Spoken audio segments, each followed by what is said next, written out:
Hello, everyone, and a very warm welcome to the day one of the Master for June webinars by Being ACCA.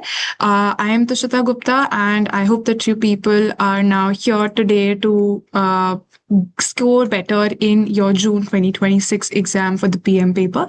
So, over these 2 days of webinars and then plus the third day of the webinar, I am going to ensure that I give you people the best of the revisions, the best of the practice, so that this helps you appear for your June exam better. So we'll just be getting started.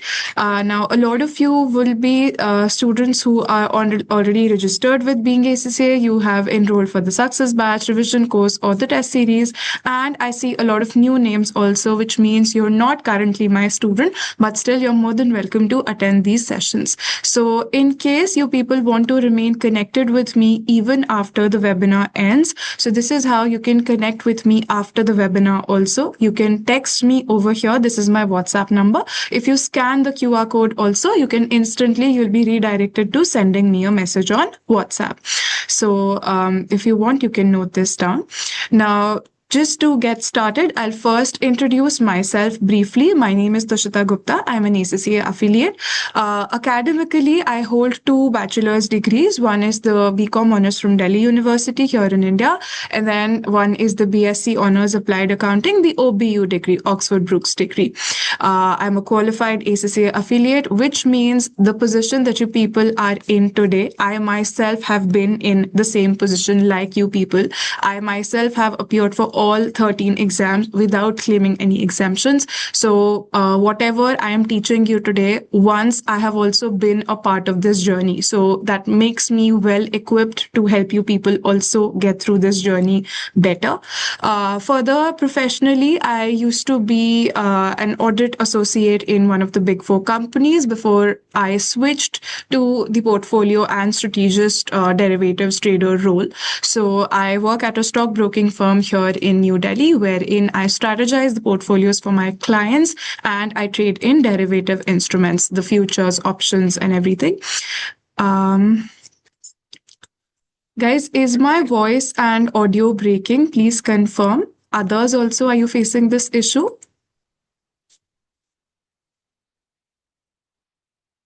Okay, allow me just a moment.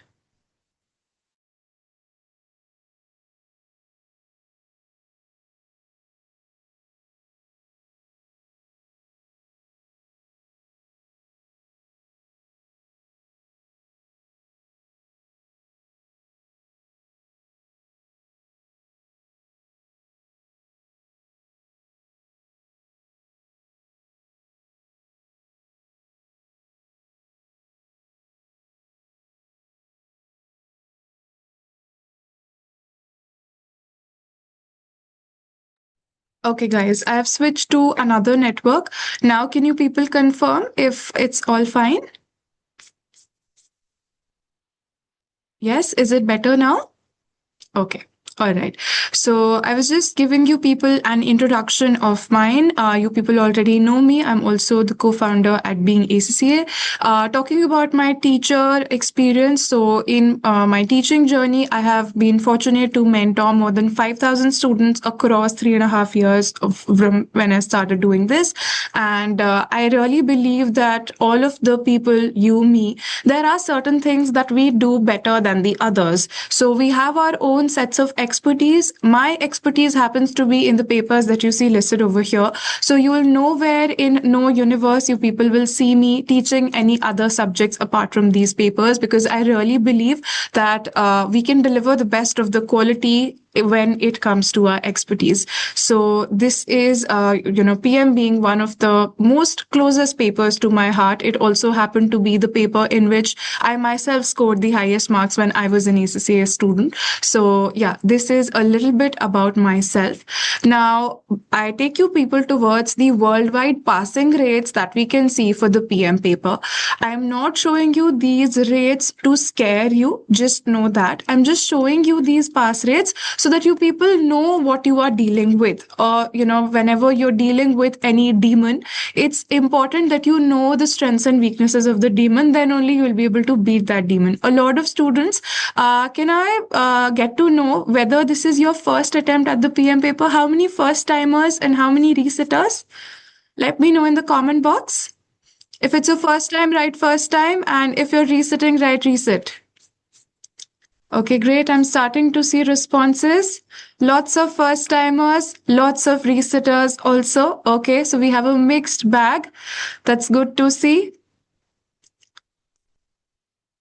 All right. Okay. Great, guys. So you all know PM paper, it can be something very challenging for some of the students.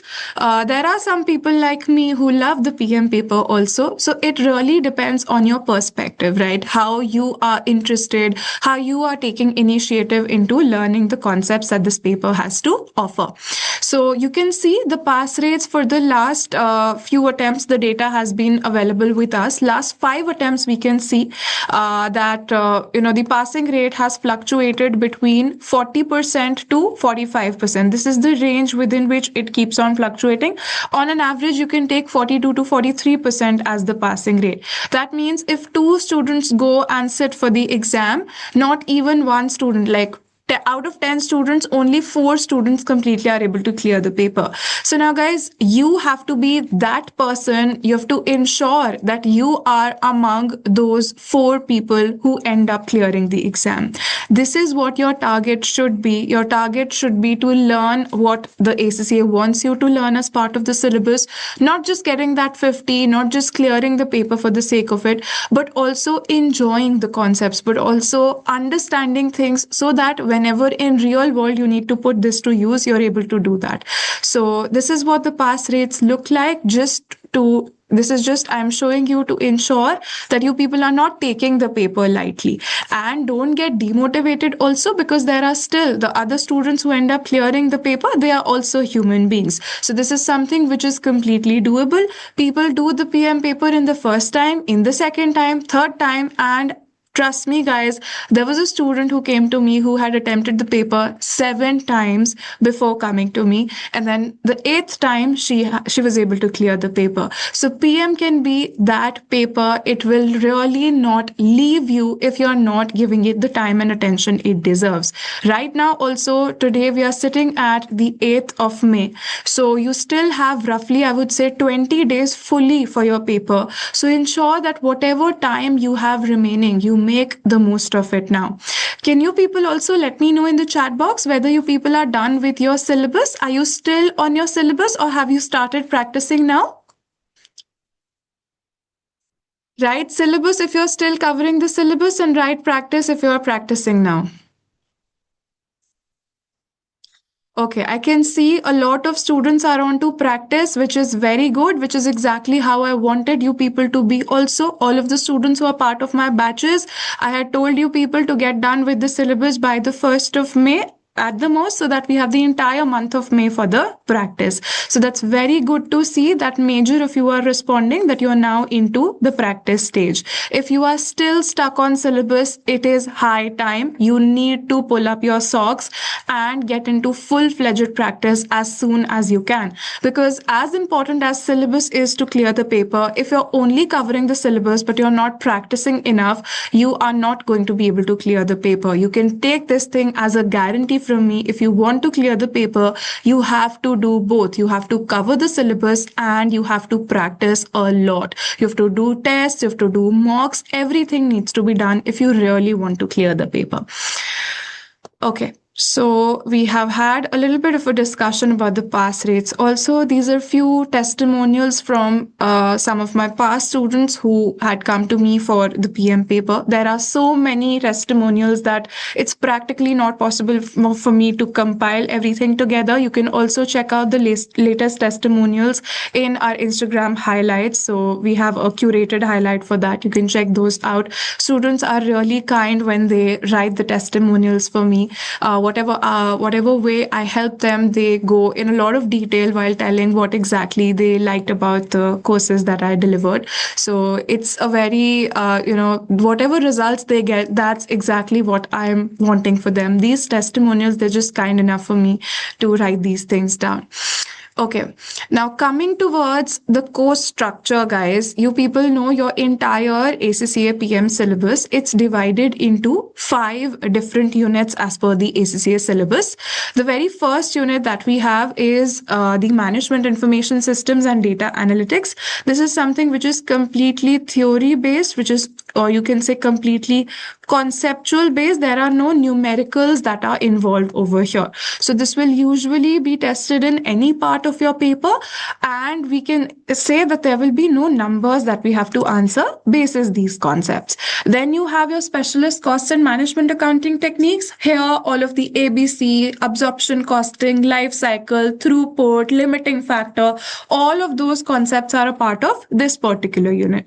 Then you have the decision making techniques, that in a company when decisions have to be taken, what are the techniques that we can use to take the decisions well. This is what we cover over here. Then in the fourth unit, they teach you about the budgeting and control. You all know that in any organization, budgets are very important. A budget is like a plan for the future. So if you don't have a plan for the future, then you'll not be able to succeed also. Having a plan makes it easier for you to achieve the things properly. So then you have the last unit about the performance measurement, wherein this is the unit which I can confidently say it gives nightmares to a lots and lots of students. Why is it so? Because here you people will see an entire 20 marker requirement left to you without any subparts. Just you have to analyze the performance of the company. So for 20 marks, you're given a case study, and for those 20 marks completely, you have to evaluate the performance of the company. Lots and lots of students face difficulties in questions like this, because here not a lot of marks are available for numericals, maybe 5 marks, 6 marks. But then if you talk about drafting your own answer for so many marks, this is where you people lag behind. So don't worry, as part of the webinar series also, we are going to cover, I will teach you people how answers pertaining to this particular unit of the syllabus can be drafted. Okay, are you all with me till here? Any doubts, any concerns? You're all with me? Okay, great. Great, guys. So now we proceed further, just a little bit of a discussion about the exam format that we have. So as you people would probably already know this by now, your entire paper of 100 marks is actually divided into these 3 sections. Section 1 is comprising of 30 marks out of your total of 100. Here you're going to have 15 objective type questions. Objective type means here you're going to be tested upon your MCQ kind of questions, true or false kind of questions, match the following kind of questions. And the questions that you have over here, they will not be related to each other. Question number 2 will have nothing to do with question number 4. And here also, guys, sometimes there can be 2 statements. So you have to tell out of the 2 statements which is true and which is false. So if you people are answering one of them correctly and second answer is incorrect, how many marks do you people get there? If one answer is correct, other is wrong, you get a flat 0. So this is either 2 or 0 mentality in the paper. Whenever you are answering any questions which involve you answering multiple requirements, ensure that you're double checking, because either you get everything or you get nothing at all. So this is very important, that while I am answering my section A, section B type requirements, I have all of my doors of the brain very open.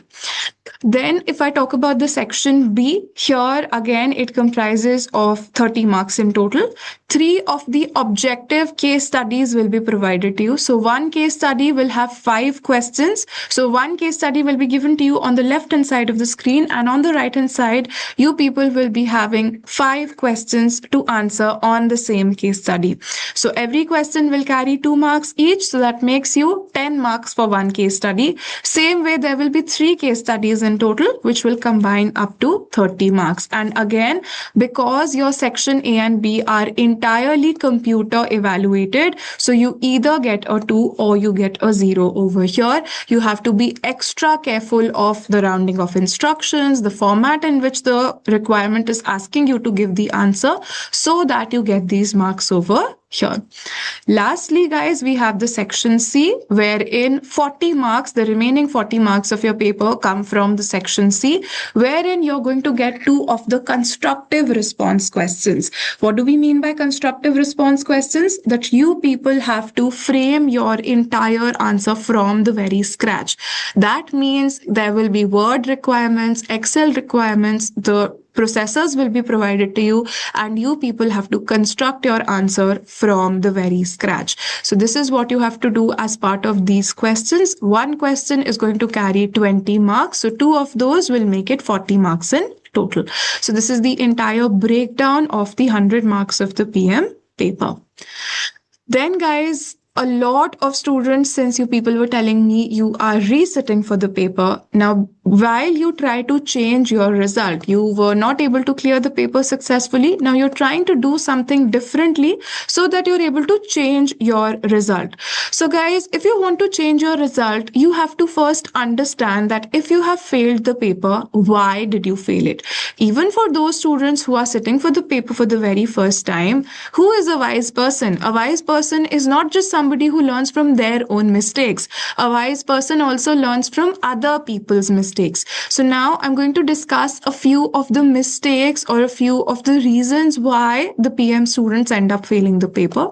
Firstly, guys, lack of exam practice. I don't have to explain this very much. You people already know, like I was mentioning in the beginning of the session also, if you people are only extra focusing on the syllabus and ignoring the practice, then guys, if you've not done your mock exams, if you've not done past papers, if you've not gotten your tests evaluated, then it will be very difficult for you to clear the paper.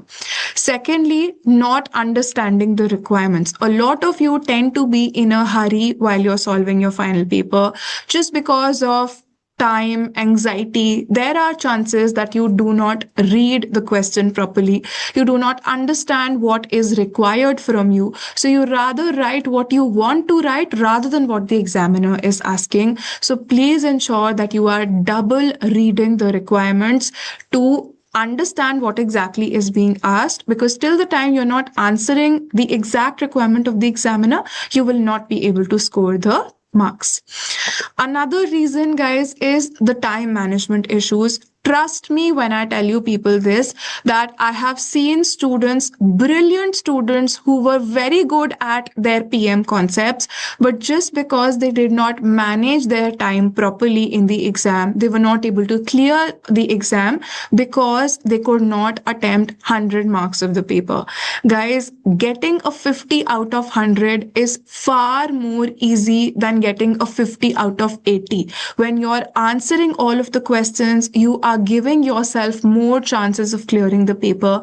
Time management can literally make or break you, no matter how good your preparation is, how strong your concepts is. But if you're messing with time management, the time management is not going to spare you. You will see its bad effects on your score also. So time management is extremely very important. And what's the solution, guys? How can I take care of time management in the exam? Do you people know the solution for this? So many students are here right now in this session. What is the solution for time management? Yes, absolutely. Bang on, Saket. 1.8 minute per mark rule. As soon as I enter the paper, whenever I am starting to begin my answers, I have the timer running at the top. So on that timer, I have to ensure that whatever requirements I am solving, I am timing myself. The moment 1.8 minute per mark time is over, whether or not I've been able to solve the question, I have to move ahead. I have to move forward so that I give myself the maximum chances of passing. Then, guys, another reason why students fail is having a poor exam technique. So, you don't structure your answers correctly, or you miss the key points. You are not able to exactly understand what the requirement was, and as a result, you're not able to write good answers for that. So, this is again the solution for this is practice. The more you practice and the more you get your answers evaluated to find out where exactly are you going wrong, if at all. And if you're going right, then you keep moving forward in the same direction. Another thing, guys, is scoring less in the theory questions. You people sometimes, a lot of the PM students I see, they ignore the theory in the PM paper, thinking that PM is a completely numerical paper. If you are also of the opinion that PM is a totally numerical paper, I am telling you, my friend, you are highly mistaken. If you are thinking that PM is a numerical paper, you're living 5 years behind time. 5 years ago, we could say that PM is a numerical paper, but with the recent attempts over the last 5 years, we are seeing examiner is starting to test more and more of theory requirements in your PM paper. So if you ignore theory, you are ignoring marks in your paper, and ignoring marks is never affordable because you people are investing so much of time, effort, money, everything into your preparation. So please do not make this mistake of leaving out the theory questions. Another thing which is similar to what I'm telling you is students ignore the minor areas. So just now, while I was introducing you the different units of the syllabus, I was telling you there's one unit called as Management Information Systems, the very first unit of your syllabus. Now, this is a very minor syllabus area and very common sense related concepts, nothing very technical, nothing very difficult for you to understand. So what do a lot of students do is, this is so easy. I'm going to straight away see the questions in the exam. I'll be able to manage. Guys, this approach, whenever I'm not lying when I say this, a lot of students who come to me while they have failed their papers, when I sit with them to analyze their MEP, do you guys know what's the most common thing among the students who fail the paper? It is weakness in the minor areas. You ignored this thinking you will manage this on your own, but you can very clearly see you were not able to pick up those easy marks in your paper just because you took it so lightly. So no selective study at all, guys, if you really want to clear the PM paper. Further, you can see I have a very big list of why students fail. So you have to ensure that you're not doing any of the things which I'm listing over here. Another reason is not answering the requirement. Whatever, sometimes it does happen in your exam. A lot of students have this tendency. If you don't know what the examiner is asking, let's suppose there's a requirement which you probably have skipped. You've not studied that topic very well. And now it has come up in your paper. You don't know what to write. So what you will do is you will to compensate that you're not writing the exact answer, you will try to overwrite in that answer. You will try to write so many points thinking that examiner might give you some marks for that. So guys, understand this thing very clearly. This is a professional qualification. ACCA examiners do not award you marks for the length of your answers. If you really want to score, your answers have to be precise, to the point, addressing exactly what is asked from you. So hitting around the bush, thinking that just seeing a lengthy answer, the examiner will give you a lot of marks, that's not going to happen. Remove that thing immediately from your mind. Another thing, like I have been mentioning, not attempting the assignments and the tests. All of the students who are part of courses at Being ACCA, they are subjected to multiple tests, unit-wise also, and then full mock exams also. So regularly while you are at it, you attempt these things in a disciplined manner, you get my feedback. So this makes it a lot easier for you to understand where you're going wrong. These days, so many students message me to tell me that, ma'am, we appeared for the test and we were able to identify this is where we were going wrong. We have to work more upon it so that we don't make the same mistakes in the exam. This is the approach, guys. This is the best thing that you can possibly do. Practice so much, attempt so many tests that you get to know where exactly you could possibly go wrong in the exam day. And rather than going for feedback, go for feed forward. Before you even have your actual performance, get to know what could possibly go wrong and fix that before it even goes wrong.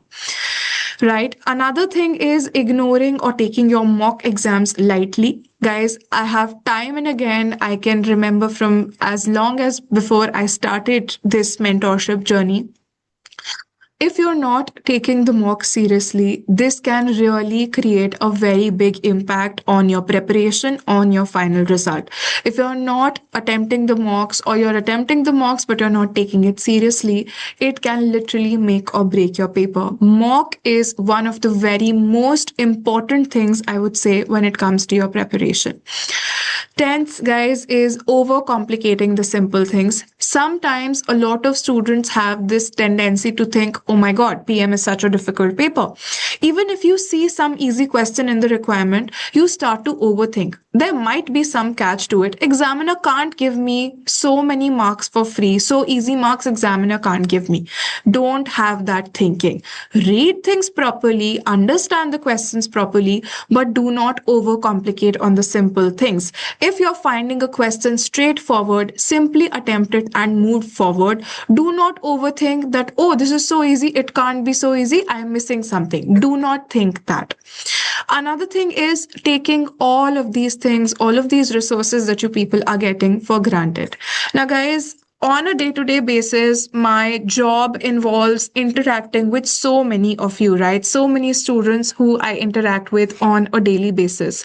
I have seen so many different varieties of students. Some of you are very motivated. Some of you just come up with different sorts of excuses for you not studying. A lot of students will tell me, because of my job, I'm not able to study. Because of my family, I'm not able to study. Because of my personal XYZ reasons, I'm not able to study. Guys, you have to understand, you are studying towards a professional qualification. When you are choosing a route which is different from the others, not every person who's nearby you will be a professional. You will be called a professional. So you have to stop taking things lightly. When you have decided to do something like this, it is important that you set your mind towards it completely. Nothing in the world should be there to stop you from preparing well for your exams. You people are spending so much of money, you people are putting in so many efforts, so much of time is going in. Why are you letting it all go to waste? Do not take things for granted. People who are part of my batches, they will not appear for the tests, they will not appear for the mock exams, despite the repeated reminders, despite me telling that, hey, please do this will help you. Lot of students do not end up doing that. So I am not at any loss over here, guys. I have done my qualification. I am doing well for myself. These tests, these mocks, these resources that I'm providing, these are all for you guys. So you do not have to take things for granted. You have, God has given you a beautiful life, so many blessings to be thankful for. So please ensure that you are not taking the things for granted. Whatever resources you have at your disposal, you're using them to the best of your advantage so that they can help you clear your paper. Another thing is, guys, considering PM to be a numerical exam. Like I have spoken about this before also. A lot of you consider that PM is a completely numerical based paper, but PM, if not more, at least 30 to 40% of your paper is now concept based. 30 to 40% of your paper will not involve any numbers at all. You have to give your answer for these marks basis on your understanding of the concepts, discussion of the concepts. So if you're still considering that I just do the numbers and I'll be easily able to clear the paper, that's not going to happen. So you have to ensure that you're giving equal time and attention to both theory as well as numerical portions. So here I have listed quite a few of the mistakes which the students are making. Would you all agree that if not all of them, you people are making at least some of the mistakes that I have noted down over here? Would you people agree?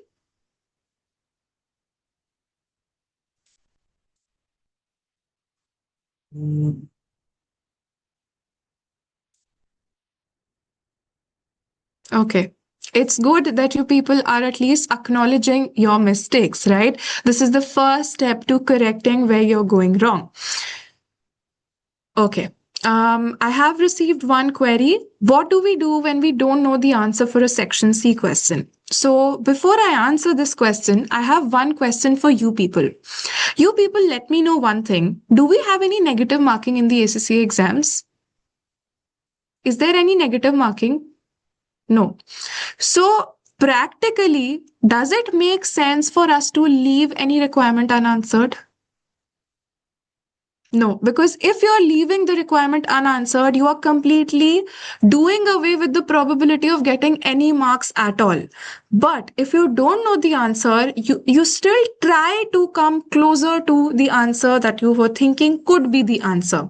Then you still have the possibility of scoring some marks. So this is something which I always emphasize, guys. Even if you feel that you don't know at all what the question is asking you, still try to go closer. Whatever you think could be closest to the final answer, just write about that. Do not leave any requirement unanswered, because God knows what if whatever you've written, maybe you were thinking to leave it blank. It was a 6 marks requirement. So if you leave it blank, 6 marks completely gone. But if you still wrote something, maybe you wrote 3 to 4 sentences, and the examiner wants to give you maybe 1 mark for the same. So overall, it's just a difference of 1 mark. But guys, anyone who scored 49, can you people tell us the value of 1 mark?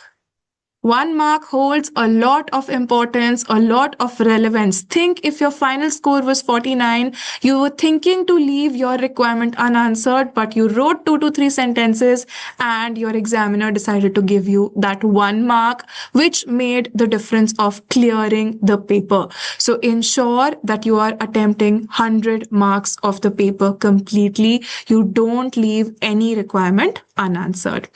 Aman says, I did the same thing for FM for 11 marks. I still attempted, and while checking PER, that question got more marks because of it. Absolutely. How to overcome section C question if there are only single 20 marks with no sub question? Practice, Yash. You need to understand the requirement, frame good answers. That is what is going to help you. Yes, Velu, that pain. It's a very huge pain if you ask those students who are not able to clear the paper just by a margin of 1 mark, 2 marks, 3 marks. They were so close, probably just one single MCQ, if they had gotten correct, they would have been able to clear the paper. But guys, again, see, the way that I think about this is your target should not be to just get that 50 to clear the paper. Your target should also be to understand what the paper is trying to teach you. I know that this sounds very easy to say, and when it comes to a student perspective, you people just want to clear the paper and move ahead to the next one.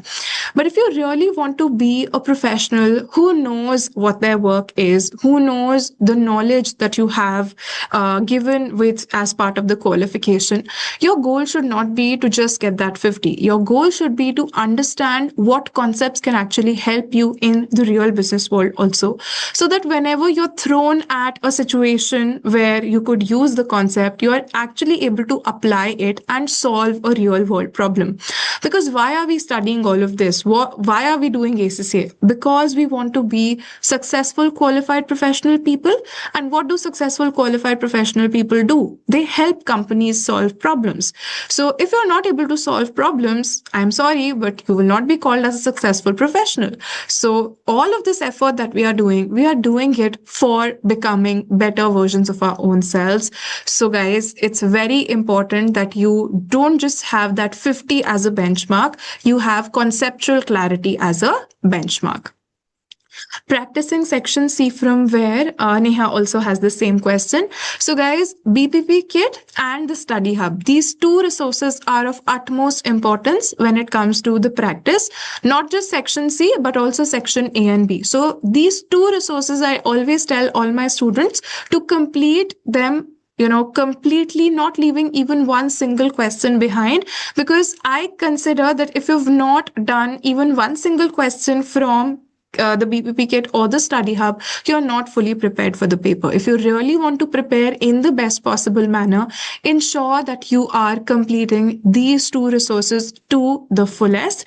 And if you still have time, then you can move ahead with the Kaplan kit. But the priority should be the BPP kit and the study hub. Okay, so these were some of the mistakes that the PM students I have seen over my journey as a mentor students making. Are you all with me till here? Shall we head forward?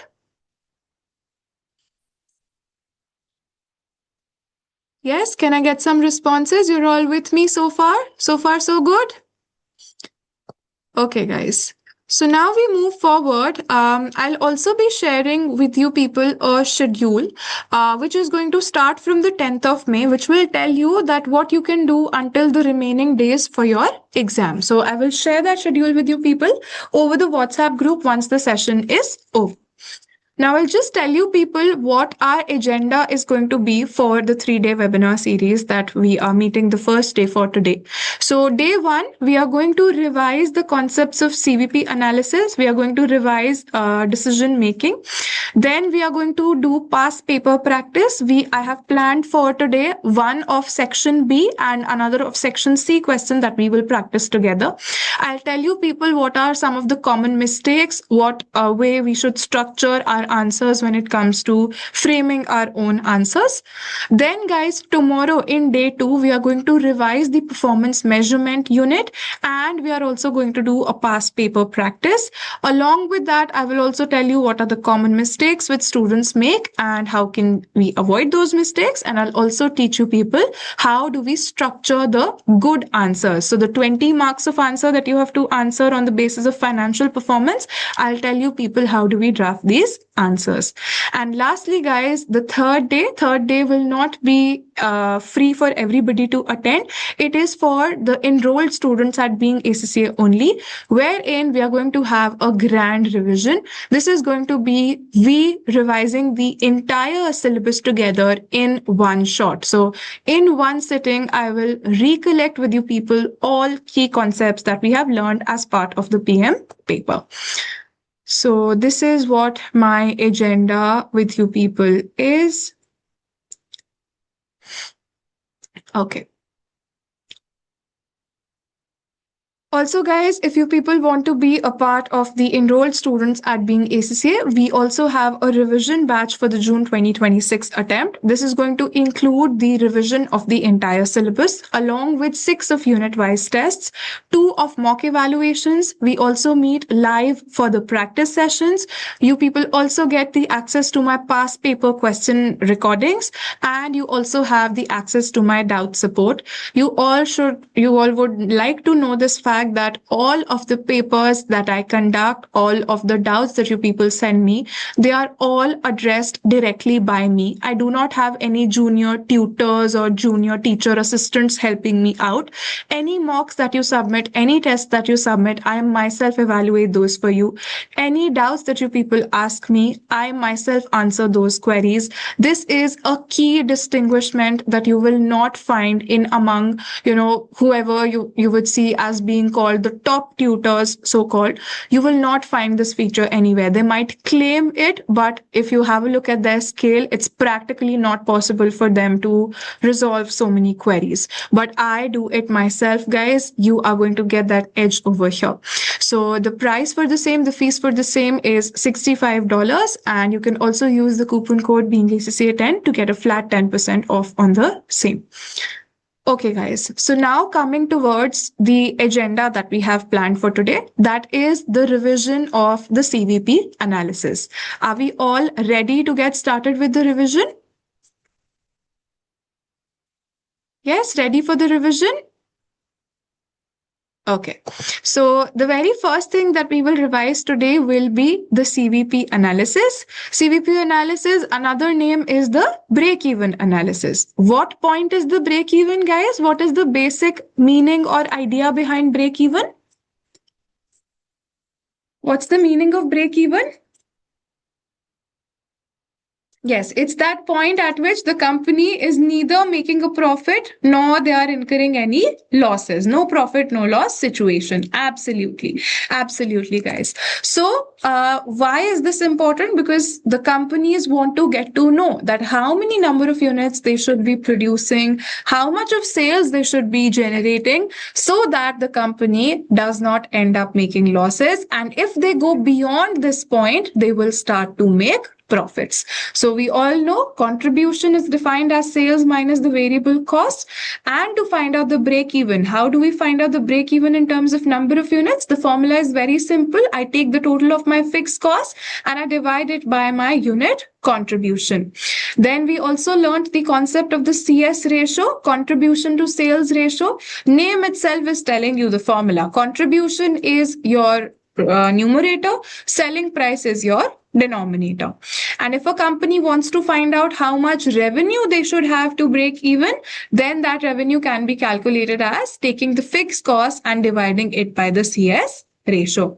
If the company wants to have a particular target profit that they want to achieve, then they take the fixed cost, they add the required profit to it, and then divide this by the CS ratio. So this formula will help them get to know how much revenue they need to generate so that they can not just recover their costs, but they can also make some profits for the company.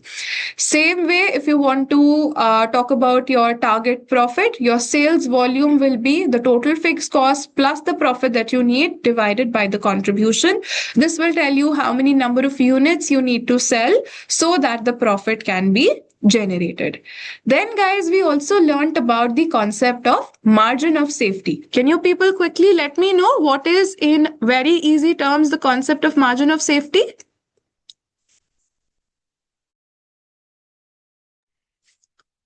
What is the concept of margin of safety? Come on, guys. You people are mostly done with the syllabus. You should know this.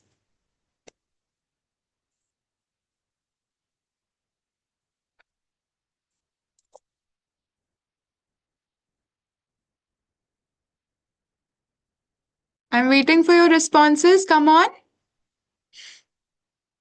Yes, it's the safety net that you have.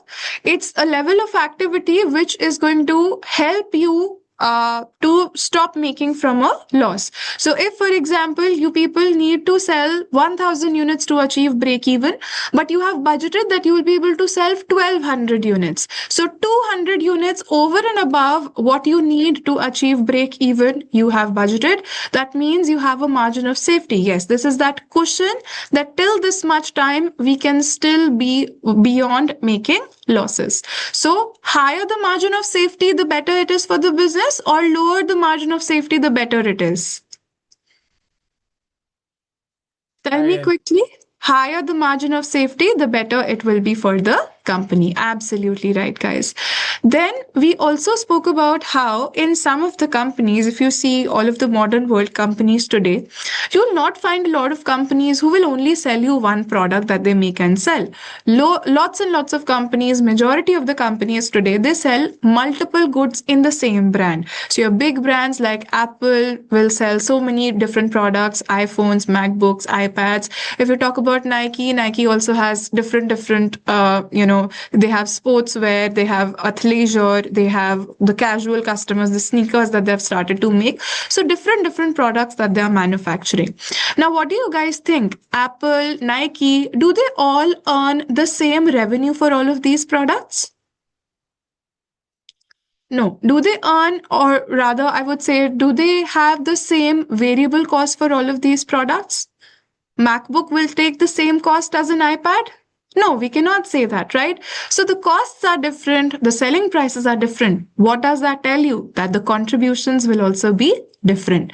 Now, if you talk about a company which has multiple products that they are dealing with, how do we use the CVP analysis on those companies? We have come up with that solution. And what is the solution called? We use the weighted average CS ratio. So companies have a little bit of a mix that they decide that if Apple goes out to sell 10 products, 4 of them will be iPads, 3 of them will be iPhones, and then the remaining 4 are going to be, let's suppose, your MacBooks. So different mix that they have decided. Now, in this mix, how do they find out how much number of sales they have to do? That they will have to calculate the weighted average CS ratio. So they will take the total of the contribution divided by the total of the revenue. This will tell them the weighted average CS ratio. And if they want to find out the break-even revenue, it will simply be the formula that we have learned before. Fixed cost divided by, rather than the normal CS ratio, we will take the weighted average CS ratio. And similarly, if I want to have a target profit, then I will just add that target profit in my numerator. Rest everything else is going to remain exactly the same. So these were a few points, a few concepts that we have studied as part of the CVP analysis.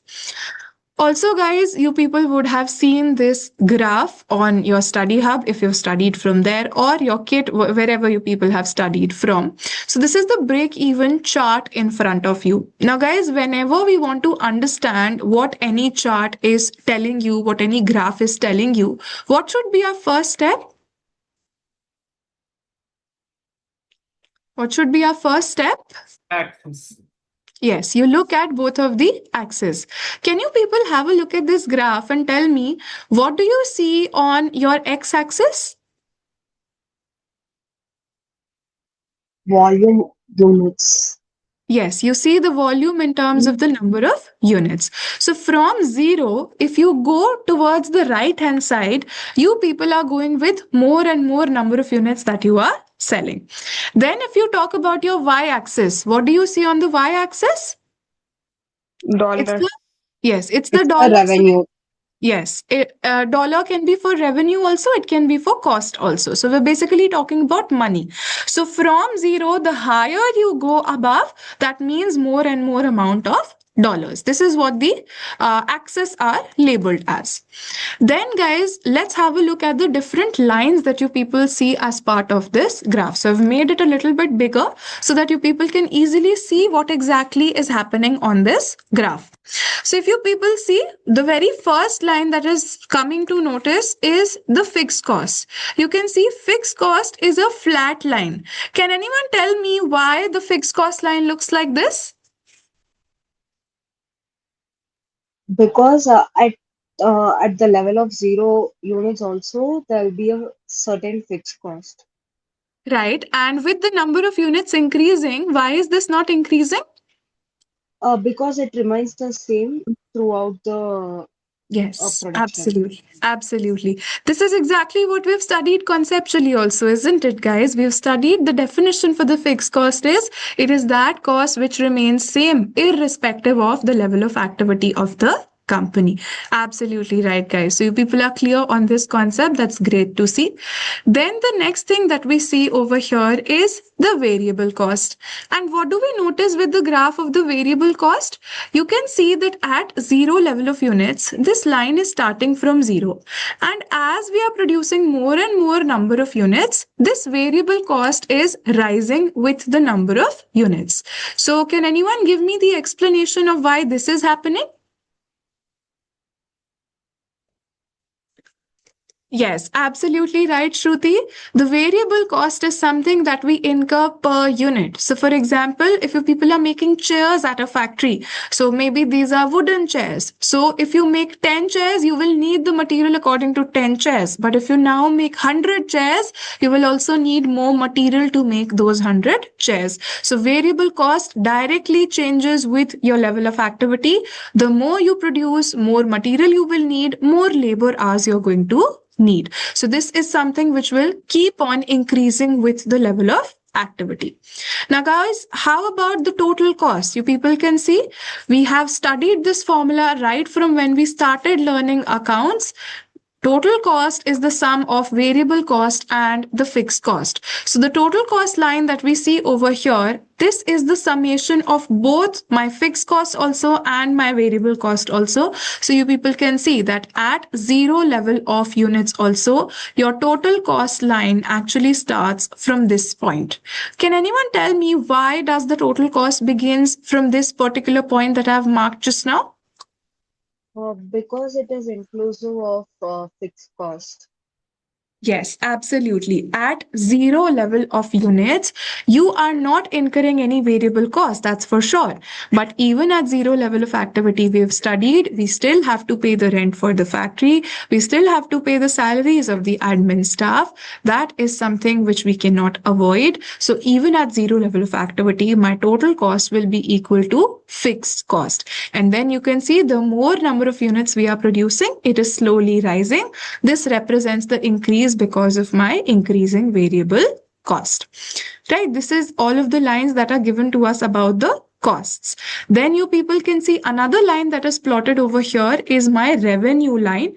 And this revenue line also, it starts from zero. And as we go right hand side with selling more and more number of units, your total revenue line is increasing constantly. Can anyone tell me the reason for this also? As the number of units increases, the contribution and the overall revenue will be increasing. Yes, we are not concerned about revenue. We are not concerned about contribution here.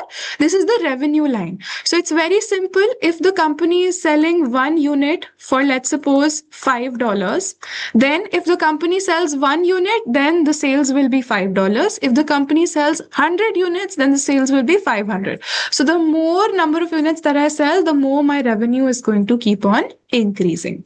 Right? This is the explanation of why these different lines plotted on the graph look this particular way. Now, are you people all comfortable with whatever lines are plotted over here? We will come to the intersection also. But first, are you all clear with the lines that we can see over here? Yes? Okay, now tell me, when we were just opening this topic for our revision, I asked you people what is break even. So you people told me it is that point where the company is not making a profit, not making a loss. So can we simply say that profit is equal to zero? That is what is break even point? Yes.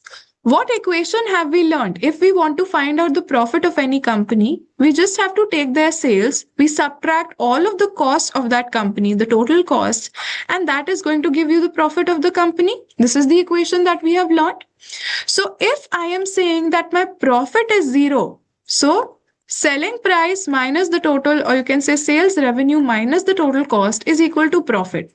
So if my profit is equal to zero, what does that make it? If you just take the TC to the other side, sales revenue is exactly equal to the total cost. So how can we say that at which point the break even is happening? It is that point where your total revenue is exactly the same as your total cost. So you don't have even one single penny that can go towards your profit, but at the same time, you have all the money you need to meet your costs. So that tells you that the intersection where both of the lines are coming together, this is where total cost is equal to total revenue. This is the point at which the break even is happening.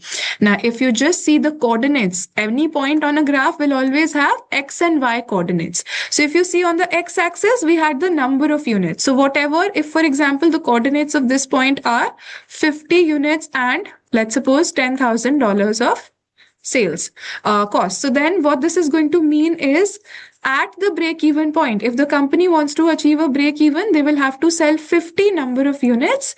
And at this particular point, you can see the Y intercept. This is your total revenue. So your total revenue will be the same as your total cost, which will happen to be $10,000. So this is how we interpret the break even coordinates on this graph.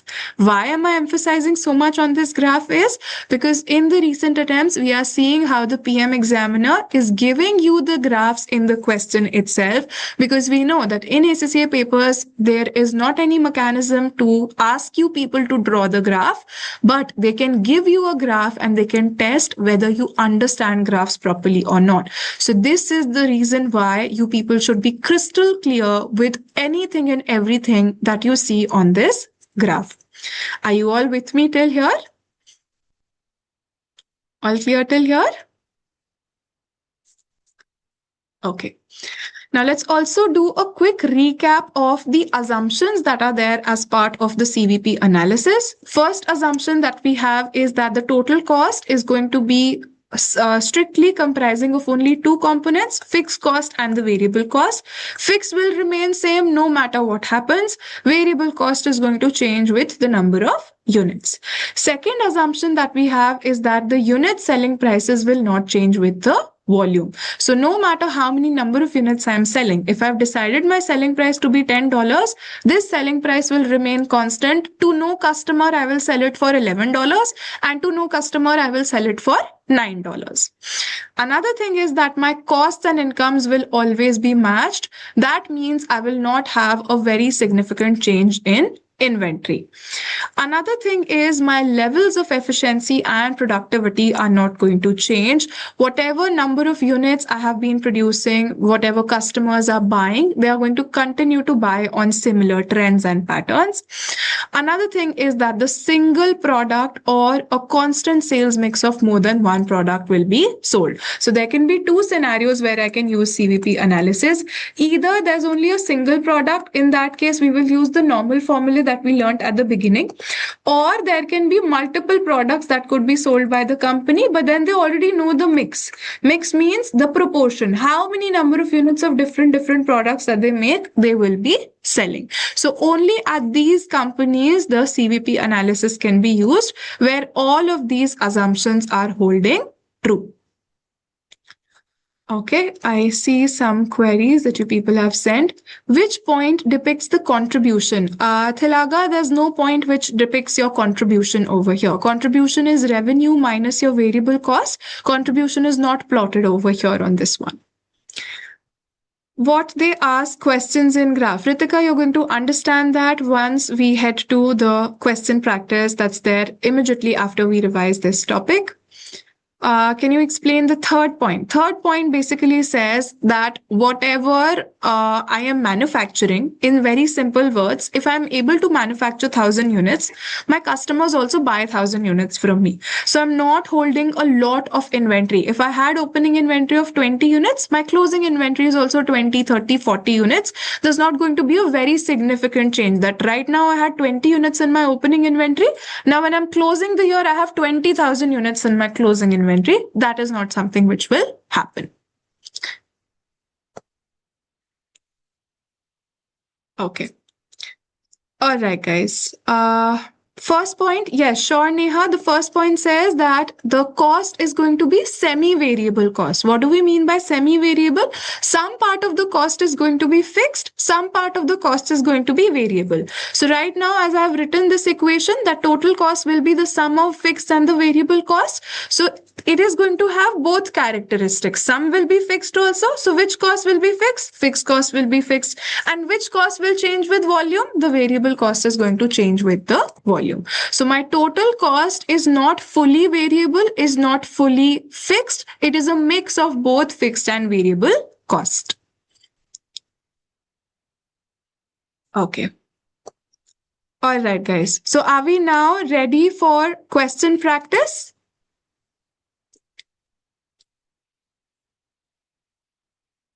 Not really, because I have some tips to give you people before we move to the question practice. So some common mistakes, some tips before we solve a section B kind of a question. First thing that I would like you people to take care of is reading the scenario very, very carefully. Now, in a section B question, you people have a very big case study that is provided to you. And on the basis of that case study, you people have to answer 5 questions. So your first step will always be to read the scenario extremely very carefully. Ensure that you're highlighting any information which you think you can possibly need while you are solving the question so that you don't have to unnecessarily keep coming back to reading the scenario again and again. Another thing is follow your rounding off instructions very, very properly. I have mentioned this before also. Section A and section B of your paper, they are completely computer marked. There's absolutely zero human involvement over there. So ensure that whatever rounding of instructions are given to you, you are following those instructions precisely. Only then you people will be able to secure the marks that are available in these areas. And last but not the least, guys, your time management. Time management is something I have told you already. I've emphasized a lot on time management. We know that 10 marks are available for any case study of section B. So I have told you the rule also, 1.8 minute per mark. So 10 into 1.8 gives you 18 minutes. That means whenever I'm solving a section B case study, 18 minutes is all I have got. If I'm able to solve all of the questions in 18 minutes, well and good. But if 18 minutes are over and still I have not solved the requirement completely, I have to immediately move forward to the next question. I can definitely flag the question, mark the question that I want to come back to it later. But will I spend any time more than the available time over there? No, I am not going to do that. I have to keep moving forward because I have to complete the entire paper, give myself the best possible shot at clearing the paper. So these are the things that I want you people to remember before you start to solve any section B related case study. So now I ask you this question again. Are we ready for question practice? Yes? Can I have some more responses? Come on, guys. Okay, so I have a past paper that we are going to practice together. This is Rackets Company. You people can see that this was actually tested in your exam. March, June 2023. This is a past paper question, very recent question that was asked in the real exam. This is a question which a lot of students, I teach PM students every quarter. I mostly in all quarters from multiple students, I receive this question as the doubts, as the queries. Even in this batch also, I remember that some of the students have asked me doubts from here. I think Kartike had sent me a doubt from this question. Kartike, was that you? Someone or the other definitely had sent this question as a doubt. So I thought let's discuss this in the live session together, step by step. So what's the first thing I told you people we will do? Whenever we are solving a section B question, we are going to read the scenario very, very carefully. So Rackets Company is based in the country of Eastland and currently makes and sells rackets for children for three different sports: badminton, tennis, and squash. The company has recently been trying to forecast expected sales and costs for the next 3 years. So they have given us with the information 20x1. Sales demand for 20x1 is expected to be in the ratio of 4:2:1 for badminton, tennis, and squash rackets, respectively. So I've highlighted this ratio. The following budgeted information is available. Selling price and variable cost for all three different types of rackets are given. At the end of 20x1, Rackets Company will stop making squash rackets. So we will no longer be manufacturing the squash related rackets. Okay. Further, we are told about 20x2 also. We are told about 20x3. A graph is also given about 20x3. So someone was asking how are graph questions asked? This is how the graph questions are asked. So you can see the very first requirement that they have asked us, it pertains to 20x1. So I will only read information till 20x1 for now. For next question, I will go to 20x2 information just so that I'm not overburdening my mind with so much of information. Now you people can see the first requirement I have to solve basis this case study is for 20x1 I have to calculate the forecasted weighted average CS ratio for Rackets Company. So you can see information has already been given to you for 20x1. You have to tell what the weighted average CS ratio is going to look like for them in the year 20x1. So I will give you people 2 minutes. Try and solve this on your own. Then we are going to discuss this together. 2 minutes. Be quick.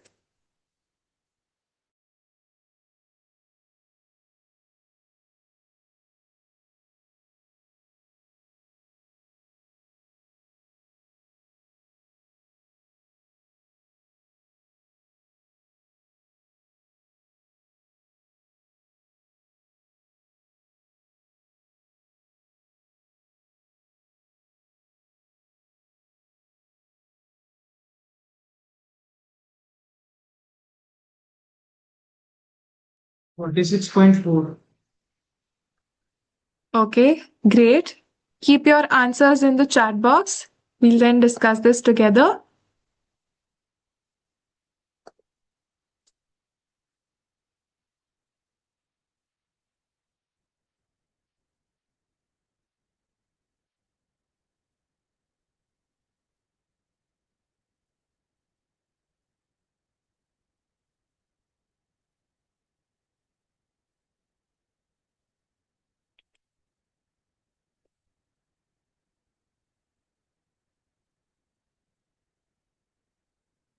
Energize, you have to calculate the weighted average CS ratio. I can see a lot of responses. Okay. Yeah, these are the options that are available.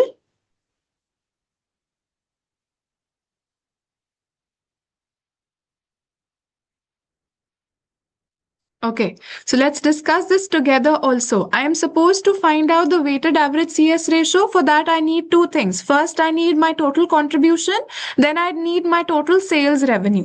I am being told that the badminton rackets, the different rackets I'm selling in the ratio of 4 is to 2 is to 1. So if I talk about my total revenue and my total contribution. So firstly, I need to find out how much my contribution is. So on a badminton racket, my selling price is 21 and my variable costs are 11. That means $10 is my contribution per racket. For tennis rackets, it's going to be 15, and for the squash rackets, it's going to be 8. These are my contribution in per unit terms.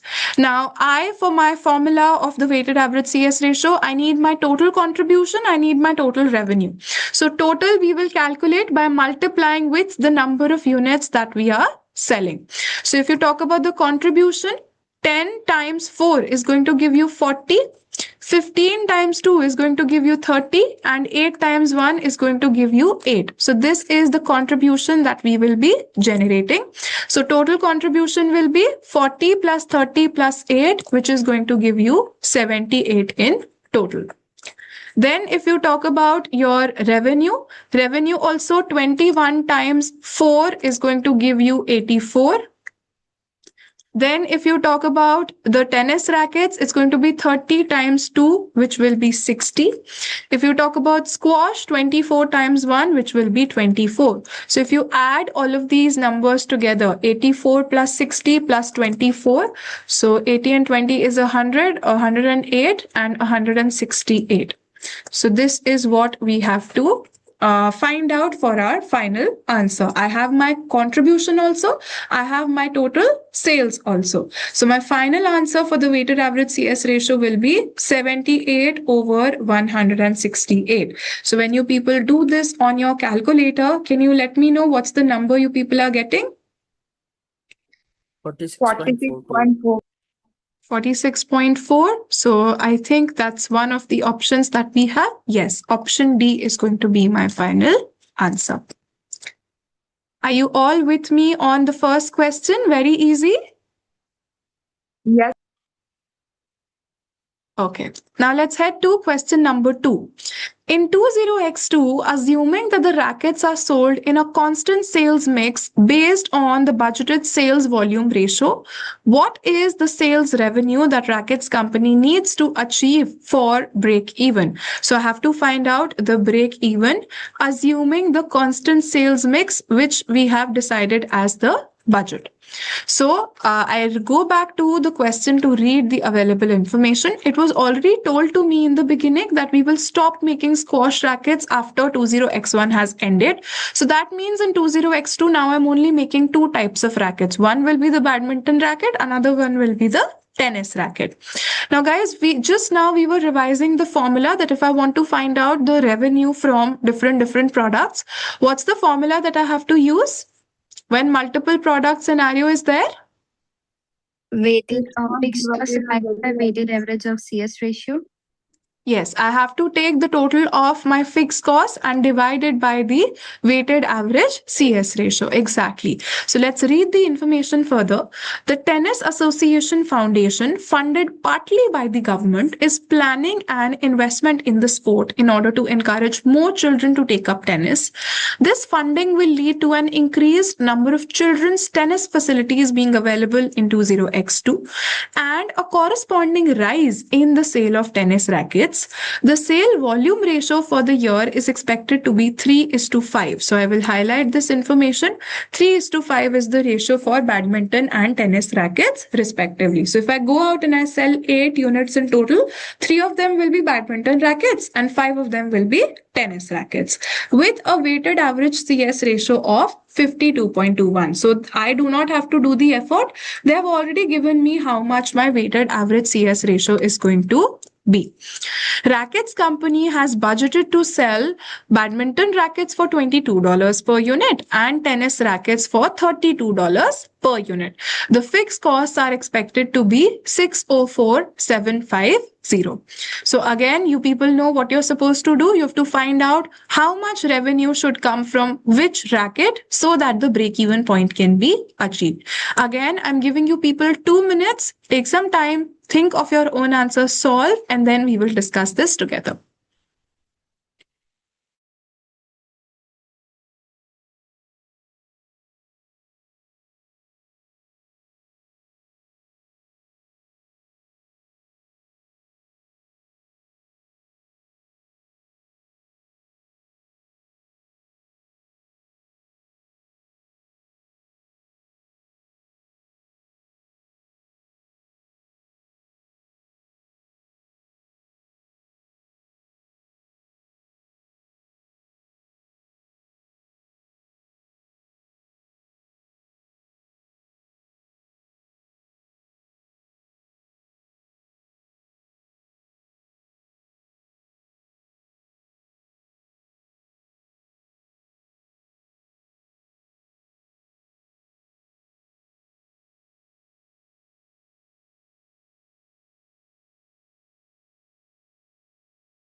Great. I'm already seeing a lot of responses in the chat box. Let's also discuss this together.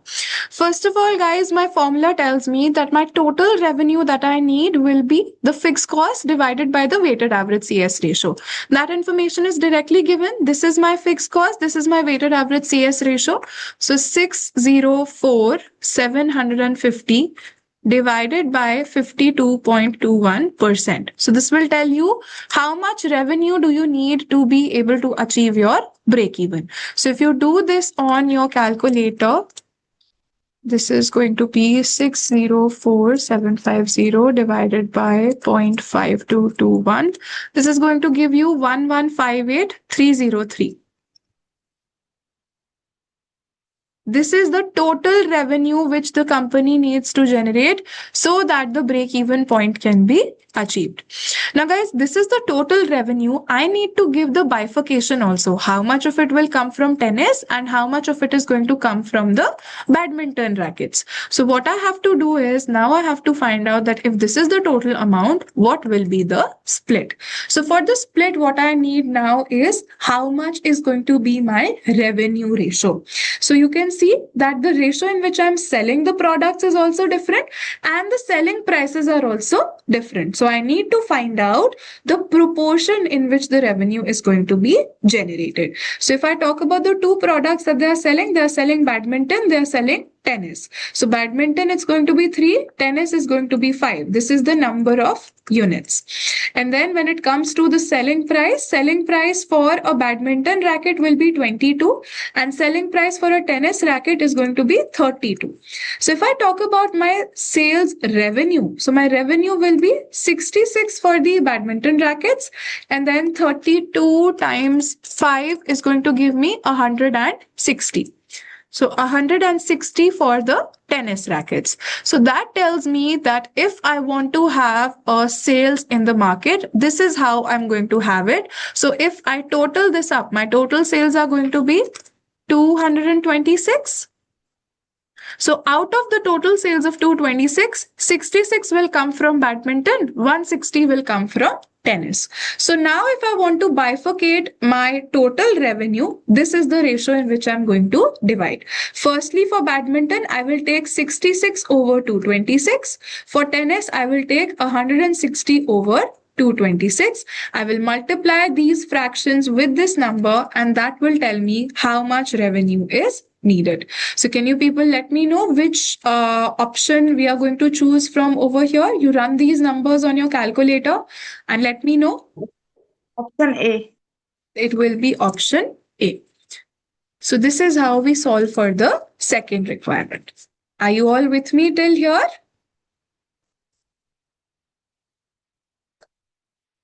Do you all follow?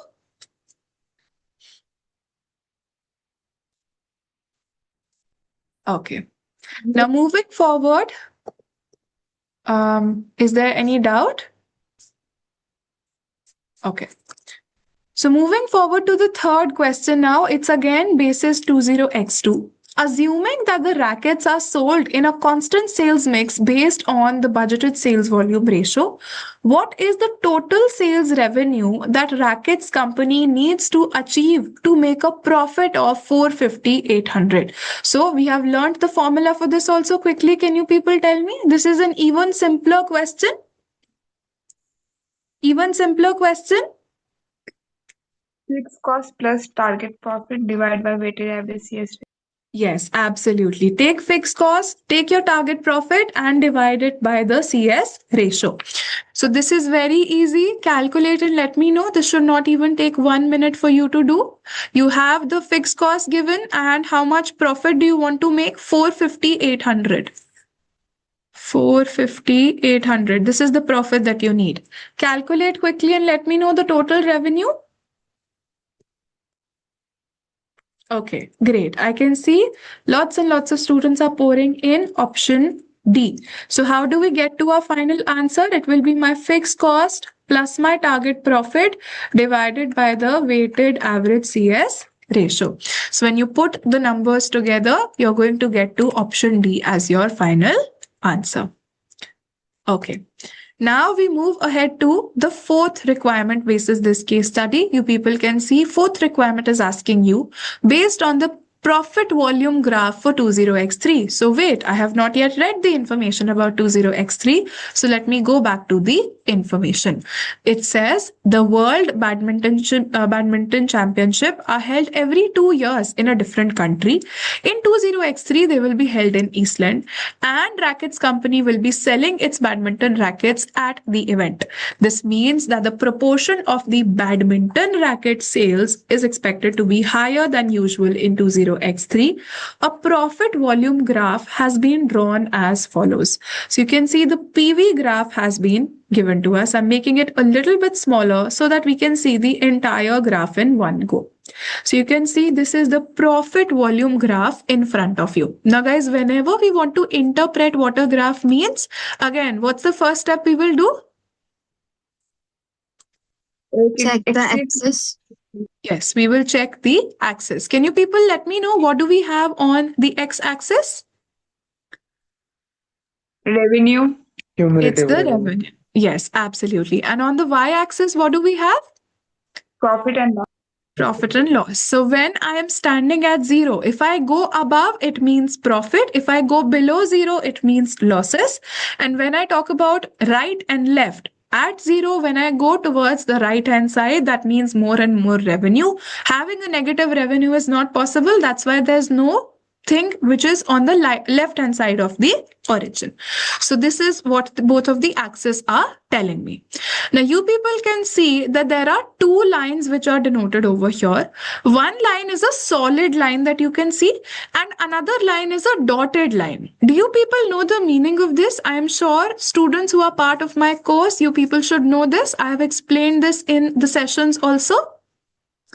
The dotted line is constant sales mix, and the solid line is one where you sell first the most revenue product. Absolutely, absolutely. So there are two lines that you people see. One is the gray line, which is a solid line, and then you see this line, which is dotted. Now, what is the main difference between both of these lines is, guys, a lot of times, for example, imagine you running your own business, okay? In your own business, you manufacture and you sell two different products, product A and product B. Now, in this factory, because the two products are different, the selling prices are also different, their contribution is also different. So, product A gets you a contribution of, let's suppose, $10, and product B, let's suppose, gets you a contribution of $50. As a business owner, which product would you want to sell more to your customers? B. You would like to sell product B as much as possible because that helps you get more contribution, more profit eventually. But is it always going to be in your control to manipulate the customer into buying product B only always? No, the customers will decide it upon their own choice. You cannot control that. So the two lines that are presented over here, they are telling you both of the scenarios that are possible. Firstly, the solid line that you people see, it tells you what will be the case if I go as per my preference, what I want. I want maximum profits. So I first sell that product which helps me get maximum amount of contribution. So you people can see the contribution was also given to you. Budgeted to sell badminton rackets for this much, tennis rackets for this much. But then again, we can see the contributions we know. The contribution per unit for badminton was 10 and for tennis it was 15. So naturally, I want to sell more of tennis rackets. So you can see that if I sell more of tennis rackets first, the a solid line is what happens. So if you see, my profit and loss is going to come to zero when I achieve this much of sales. And then any sales that I go beyond this point, I start entering into profits. But then when the things are not in my control, the dotted line that you people see, this is what the customers decide on their own. So here I cannot control what I will sell first, what I will sell second. If this happens, then you people can see the point where I'm able to achieve break even is slightly delayed. So this is a very key observation that you people should know about. When I am selling things as per my own proportion, my own meaning, I will sell most profitable products first. So I will have my break even faster. But when I am not able to control the things, then my break even will also be delayed. So as you people can see over here, the solid line, what does it represent? Solid line, what is it representing? Positive line. Yes, it is when we are choosing how to proceed further. But the dotted line, what does it represent? It represents the choice of my customers. Absolutely. So this is what the graph tells you. Now we are going to read through the question, what is it asking us, and then we will try to come up with the answer. So you people can see fourth question is asking you, based on the PV graph for 20x3, which of the following statements are true? So there are 4 statements. We have to tell which of them will be true. First statement tells you CS ratio of badminton rackets is higher than the CS ratio of tennis rackets. Statement is saying badminton earns you more than what tennis earns you. Now have a look at this graph and tell me what is the scenario. Is the statement 1 true? No, ma'am, not true. Because tennis line is higher than the badminton. Yes, whenever we are deciding things on our own, what are we selling first? We are selling the tennis rackets first. Why on earth would we do that? Because we have higher contribution from the tennis rackets. So my first statement is incorrect. Now the second statement tells you Hello. if, yeah. Can you explain again first point? See, you have understood what this graph is telling you? Yes. Now, Avinash, if things are in your control, if you decide what happens, can you tell me which product you are prioritizing first, tennis or badminton? Which product are you selling first? Badminton. Where do you get started from? You start from zero Tennis. sales revenue, Yes. zero profit or not? Yes. Tennis. Yeah. So when you are selling nothing, you are making a loss because you still have to pay the fixed cost. But then when you start to generate your revenue, when you are deciding things on your own, what's the first thing that you are selling? Tennis. You're selling tennis rackets. Why would you do that? Because it's generating more profit. It's giving you more contribution than your other product. So can you now tell me why the first statement is incorrect? Yeah, it's reverse like badminton. It's the opposite. Badminton rackets are lesser than the tennis rackets. Got it? Yes, it earns more contribution, right? Okay, now if you talk about the second statement, if the rackets are sold in a constant mix, The break-even revenue is approximately $1.3 million. Constant mix means the mix which is decided by the customers. So have a look over here and see first of all which line denotes the things that the customers want. It's the first line or it's the second line, and then decide when is the break-even happening. Dotted line. Dotted line represents that, and when is the break-even happening at the dotted line? After one 1300. 130. Yes, you can see if this point, I'll just increase the size of the graph further little bit more. You people can see this point over here is 1000 and this is 1500.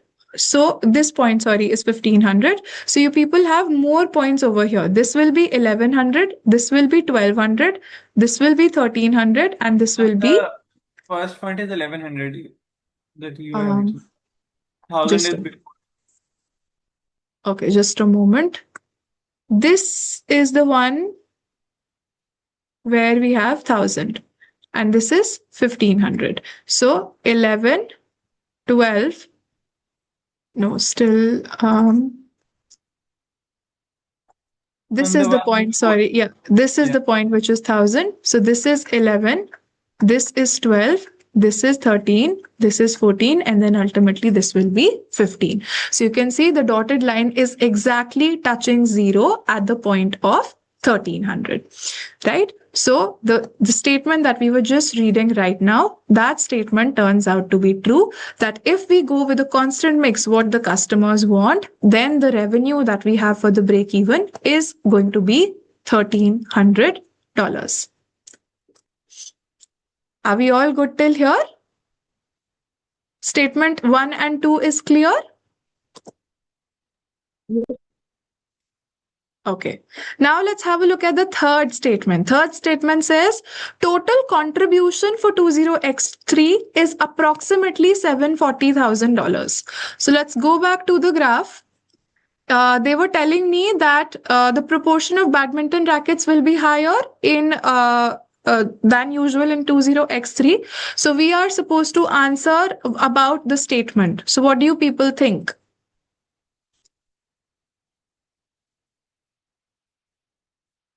Will our contribution be $740,000? It is the profit which is 740. Yes, absolutely. So if you people see where this line is meeting when it comes to the maximum profit, you can see it's roughly this point. So 740 will be the number. But what is plotted on this axis? Is it the contribution or is it the profit? It's the profit.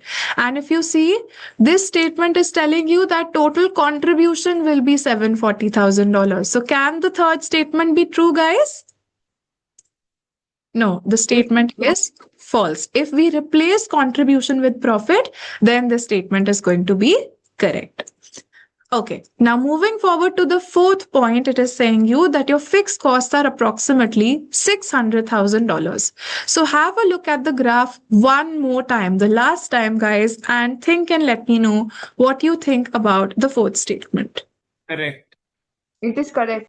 Reason being? At zero revenue, we have loss of 600. That loss is fixed. Absolutely. When the company is not having any sales revenue, the company is not having to pay any variable costs, but they are still paying their fixed costs. So at zero level of revenue, because you can see my profit or loss is a negative 600, this part represents my fixed costs. So this statement is absolutely true. Fourth statement is true. Second statement is true, which is going to make option B as my final answer. Are you all with me till here? First four questions are crystal clear to everybody? Ma'am, Yes? negative costs are also our fixed costs. Ritika, if you have a look over here, we are talking about the profit or loss. So this negative that you see, this is not a negative cost. This is a negative profit. Negative profit means loss. We are not showing the cost as negative. We are showing the profit as negative, which means this is a loss number. Got it? Cost can never be negative. Nobody will pay you, right? Okay. Loss So, can be fixed cost. sorry? Ma'am, loss can be fixed cost. Yeah, that is exactly what we figured over here, isn't it? When you are not selling anything, when your revenue is zero, at this point, the coordinates are going to be 0, comma 600, 0, comma minus 600. So x axis is basically your revenue. That means at this point, your revenue is zero. So if you don't have any revenue, you're not selling anything, you don't have any variable cost, but you still have to pay your factory rent. So this 600 loss that you're making is because of your fixed cost, your factory rent that you still have to pay.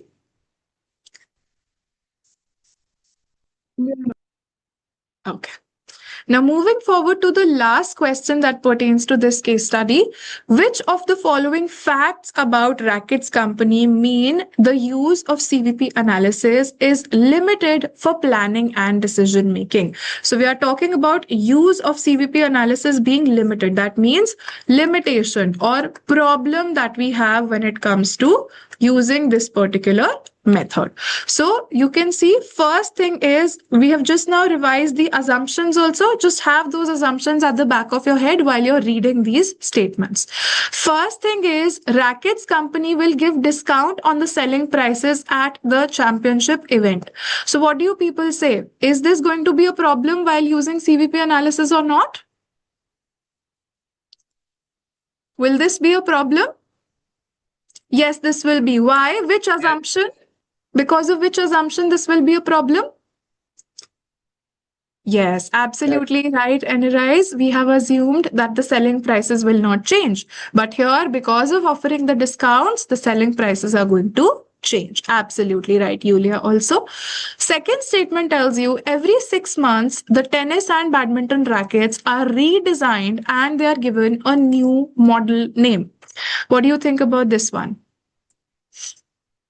Will this be a problem that every now and then we are redesigning, we are given new names? Whenever you're redesigning the things, guys, what will happen to the costs? Will the cost still be the same when you keep on changing the designs every time? No, ma'am, changes. Your costs are also going to change. It can increase, it could decrease. That's totally up to what change you bring. Maybe if you reduce the features, the cost can go down. If you increase the features, the cost can go up. But if you're changing the design, definitely some change is going to happen. Now tell me, is this going to be a problem? If the cost changes, will that be a problem? Yes, because if your costs are changing, then what will happen? Your contribution per unit will also not be the same. So both statement 1, statement 2, they are going to affect because CVP is assuming that variable cost also will remain same, which is not the case. If the rackets are improved, then there are also possibilities that the costs are going to increase or decrease. Maybe if we sell more number of units, there can be economies of scale also. No value, CVP assumes that your variable cost will remain constant. Why? Because as CVP, we've assumed that the contribution remains the same. So how can contribution remain same? Formula for contribution is selling price minus variable cost. So it by default assumes that your variable cost per unit is going to be the same. Total is definitely going to change, but the per unit is going to remain same. That is what we are assuming with CVP. No, Shruti, variable cost per unit is the same. Total can change with the level of output. Okay, so 1 and 2, they are both going to be problems while using CVP.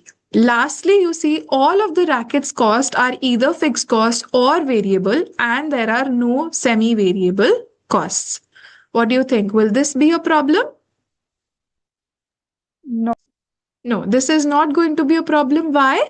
Because in the assumptions, it was written that there are only two types of costs. There are only fixed costs and the variable costs.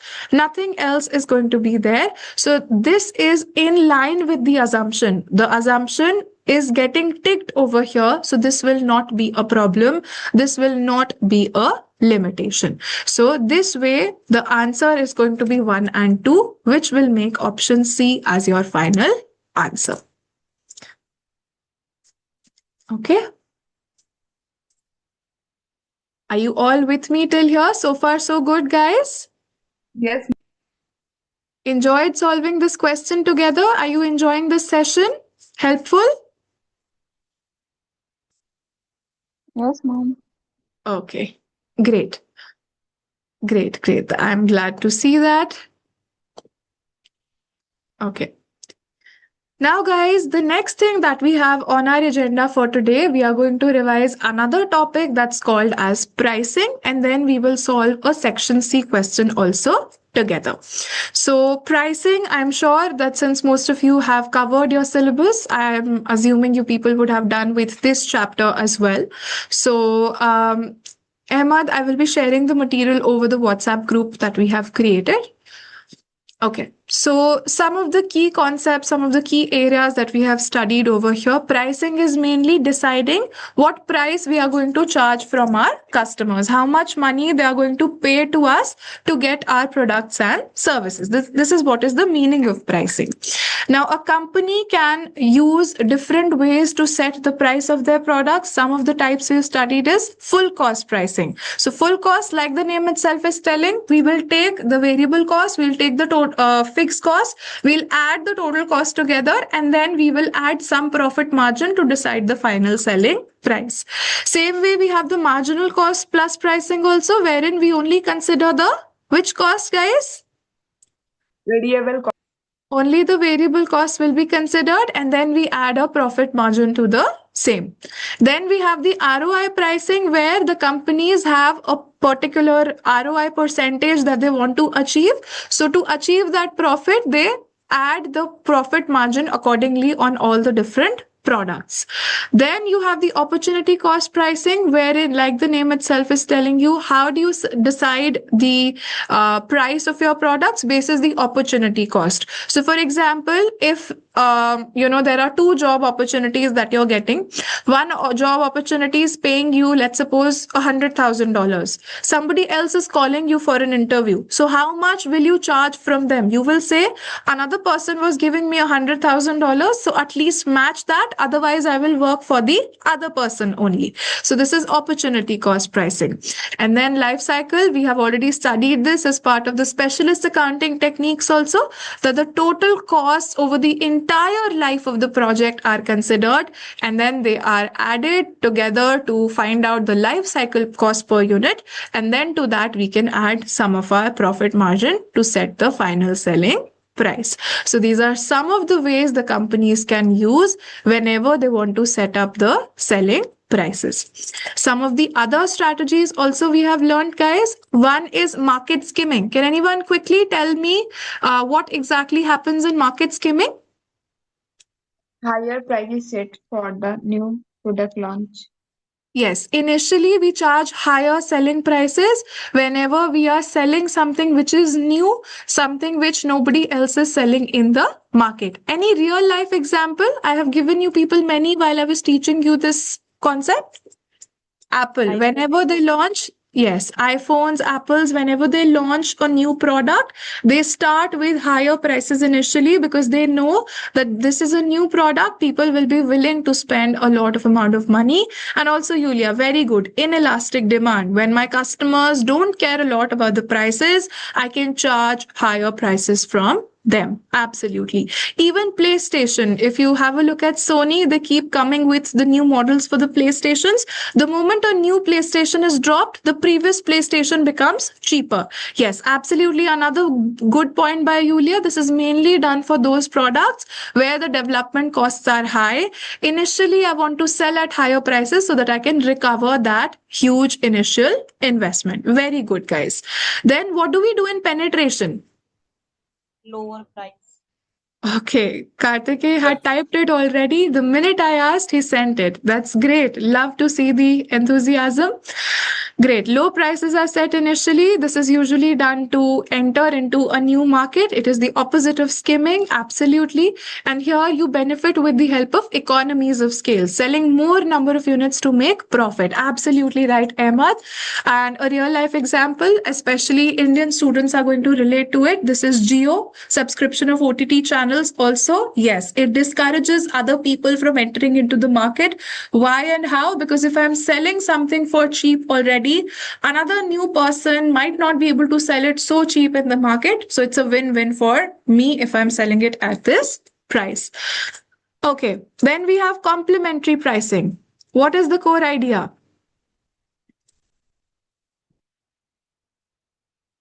Complementary pricing. Come on. Name itself is telling you. Complementary means things that are used together.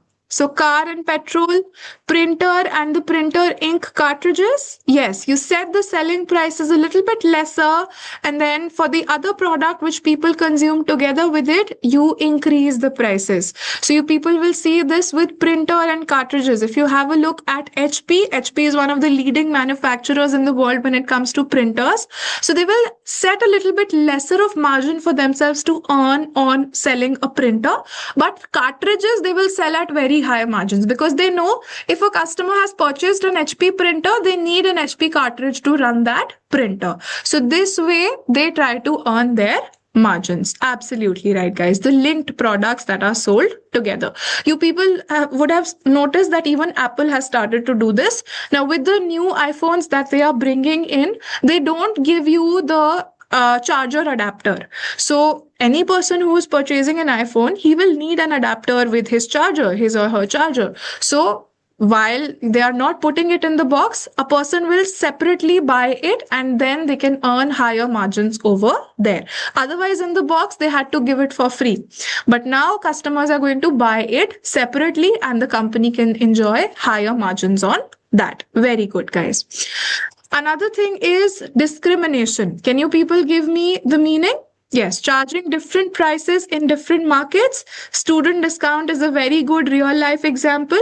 We also had this example about the iPhones a little bit back in time, a few years ago. The pricing of iPhones used to be different. In US, it used to be the most cheapest, and they used to sell higher in countries like India. So a lot of people used to fly out to US, used to fly out to Dubai just to save a few bucks on their iPhone, probably rather spending more money on their trips. So this is about the price discrimination. For a same product, you are charging different prices from different customers.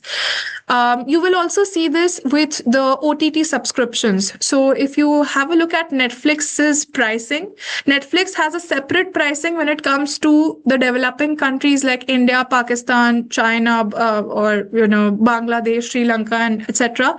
And then if you talk about the developed countries like US, UK, there they have set higher prices. So they do this also. This is also a part of discrimination. Then you have loss leaders. So what is the core idea behind loss leaders? Yes, selling one product at a loss to attract customers into your store so that they buy other things on which you can generate your profits. So usually a real life example. Do you guys remember? Flipkart and Amazon? Even grocery stores do it.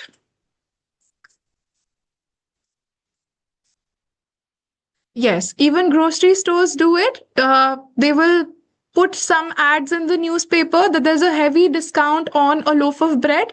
Now, everyone knows when you enter into a supermarket, you will not just go get in, buy that loaf of bread and come out. You will buy other things also. So this way they lead losses on one product, but because of that, they're able to increase their sales of the other products.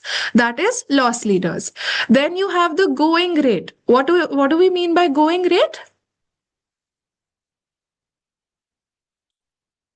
Going rate means? No, it's not auctions, NRIs.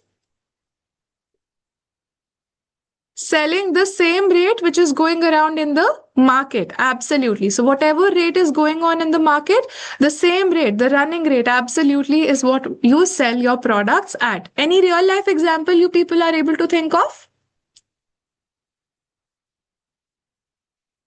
I'm giving you a hint. You people would probably be purchasing this thing on a regular basis. You use this thing on a regular basis. You go for purchasing maybe after every week, depending upon your capacity. No, not medicines. Milk.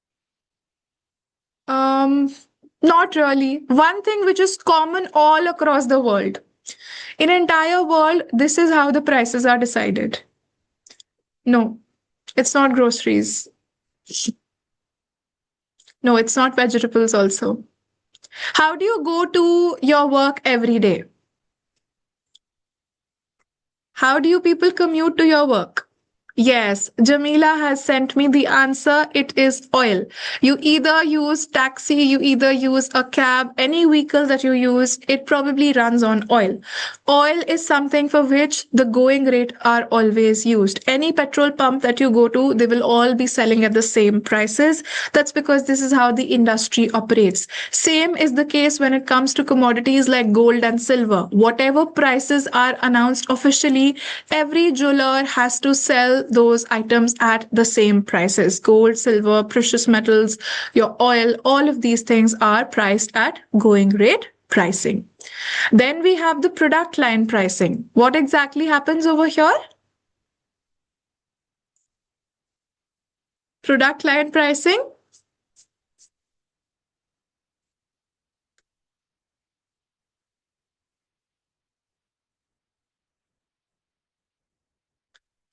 Yes, group of similar products is going to have a pricing policy. How we are going to decide that? So I gave you people probably the example of Mercedes. So you people would probably know, if you are a little bit enthusiastic about cars, you would know that Mercedes has their different series. So they have their C class, they have their S class, and depending upon how further you go up above, the base model will be a certain amount, and then the more higher you go into the hierarchy, the more luxury you enter into. What happens to the selling prices? The higher models you go to, the prices keep on increasing. So this is product line pricing. If you people would have noticed another joint venture that we have over here in India between Maruti and Suzuki. It's a car maker that we have, they operate in the name of Maruti Suzuki. So they came up with another product line which they call as Nexa. So within Nexa, they have different products. You have small cars which are for lesser prices, and then as you keep upgrading, as you keep going above, you keep going higher in the hierarchy, the prices keep on increasing. So this is how product line pricing is done. Basic level is set at a particular price, and then as you keep on adding more features, keep on adding more luxury, your prices keep on increasing. Similarly, you people will notice this with BMW also. BMW also comes in 3 series, 6 series, 7 series, and 9 series. So the further you go up above, your luxury increases, your selling prices also increase. Then guys, we have the volume discounting. This is very self-explanatory. What do we mean by volume discounting? Yes, when you buy more, you charge lesser products. You charge lesser prices. So if somebody is buying 1 unit from you, you may sell it at MRP. But if somebody is buying 10,000 units from you, you might give some discount. Then you have the relevant cost pricing. So when will relevant cost pricing be used? We all understand what the concept is. When I am charging the prices as per whatever is my relevant cost. Absolutely right, Ritika. Absolutely right, Umang. This is when I want to set the prices as low as possible. Usually, when do I want to set low prices as possible?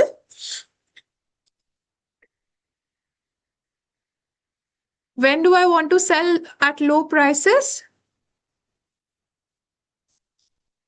I'm looking for that one keyword. Yes, thank you, Anu. It is for one-off contracts. Whenever I want to tender for something, whenever I want to win over a contract, something that I might do only just once. Yes, absolutely right, NRIs. To attract the projects, I will be using the relevant cost pricing. So remember, this is majorly used when I'm looking at one-off contracts. Right? These are some of the other pricing strategies that we have also covered as part of the syllabus. Now, guys, we had one more way how the prices can be set by the companies, and that was using the economist's approach. So the classic theory economists who have given us with the different formulas, law of demand and supply and everything, they came up with the formula for demand curve. They told you that the price for anything will be equal to A minus BQ, where A will be the price at which the quantity is 0 and B will be decided using this formula, change in price divided by change in quantity. We all know that any business will have maximum profits at which point, guys? According to the economist model, at which point will profits be the maximum? MC equal to MR. MC is equal to MR. So MC is basically the marginal cost, the variable cost of producing one single unit. And when it is exactly equal to your marginal revenue, that is where the profits of the company get maximized. And we also have the formula for the marginal revenue. It is simply A minus 2 times BQ. So P we take as it is, and here in BQ we just multiply it with 2. This gives you the formula for MR. The derivation of this formula, you people don't need to get into this. This is not related to PM. This is an economics concept. For your paper, you just need to remember the way these formulas are and how do we use these formulae to get our answer. Right, this was the economist's approach. Now, to end this chapter, we were just given with some of the real life factors which actually will influence, which will decide what price the company is going to sell the things for. So, some of the things, the level of demand. What do you people say? More the demand, higher the price, or more the demand, lesser the price? What do you people say? Lesser the price. More demand, lesser.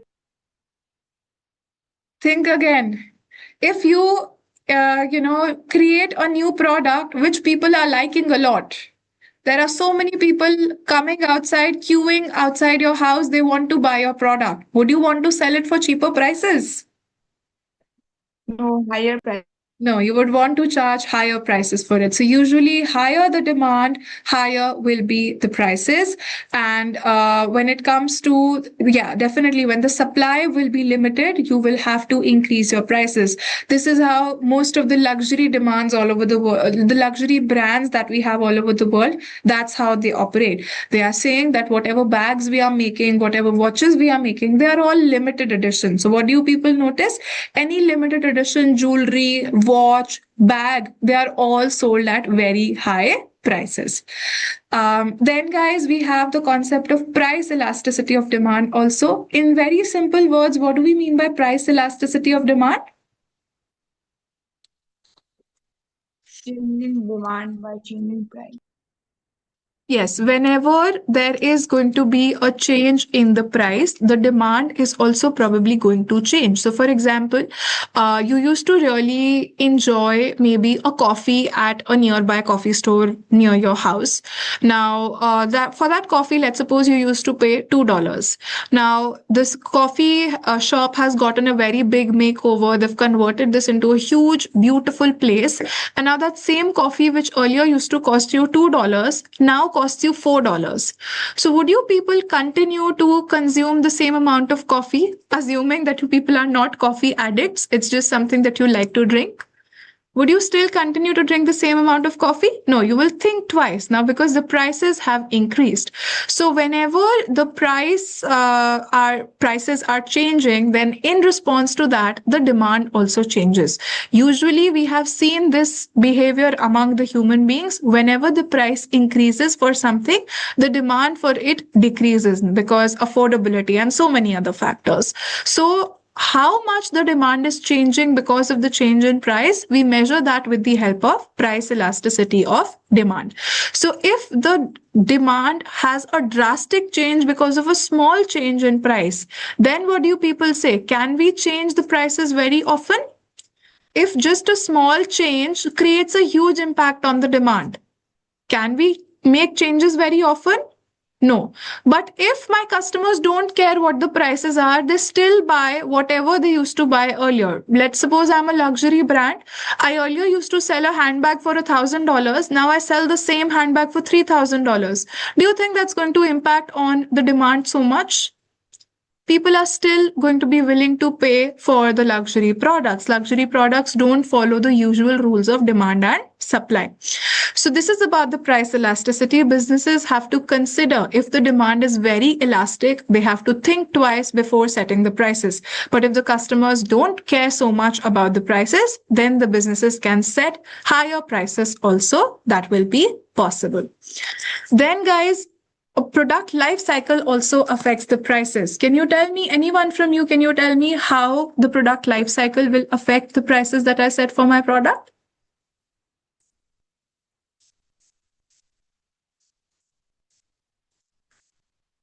I can see someone has unmuted.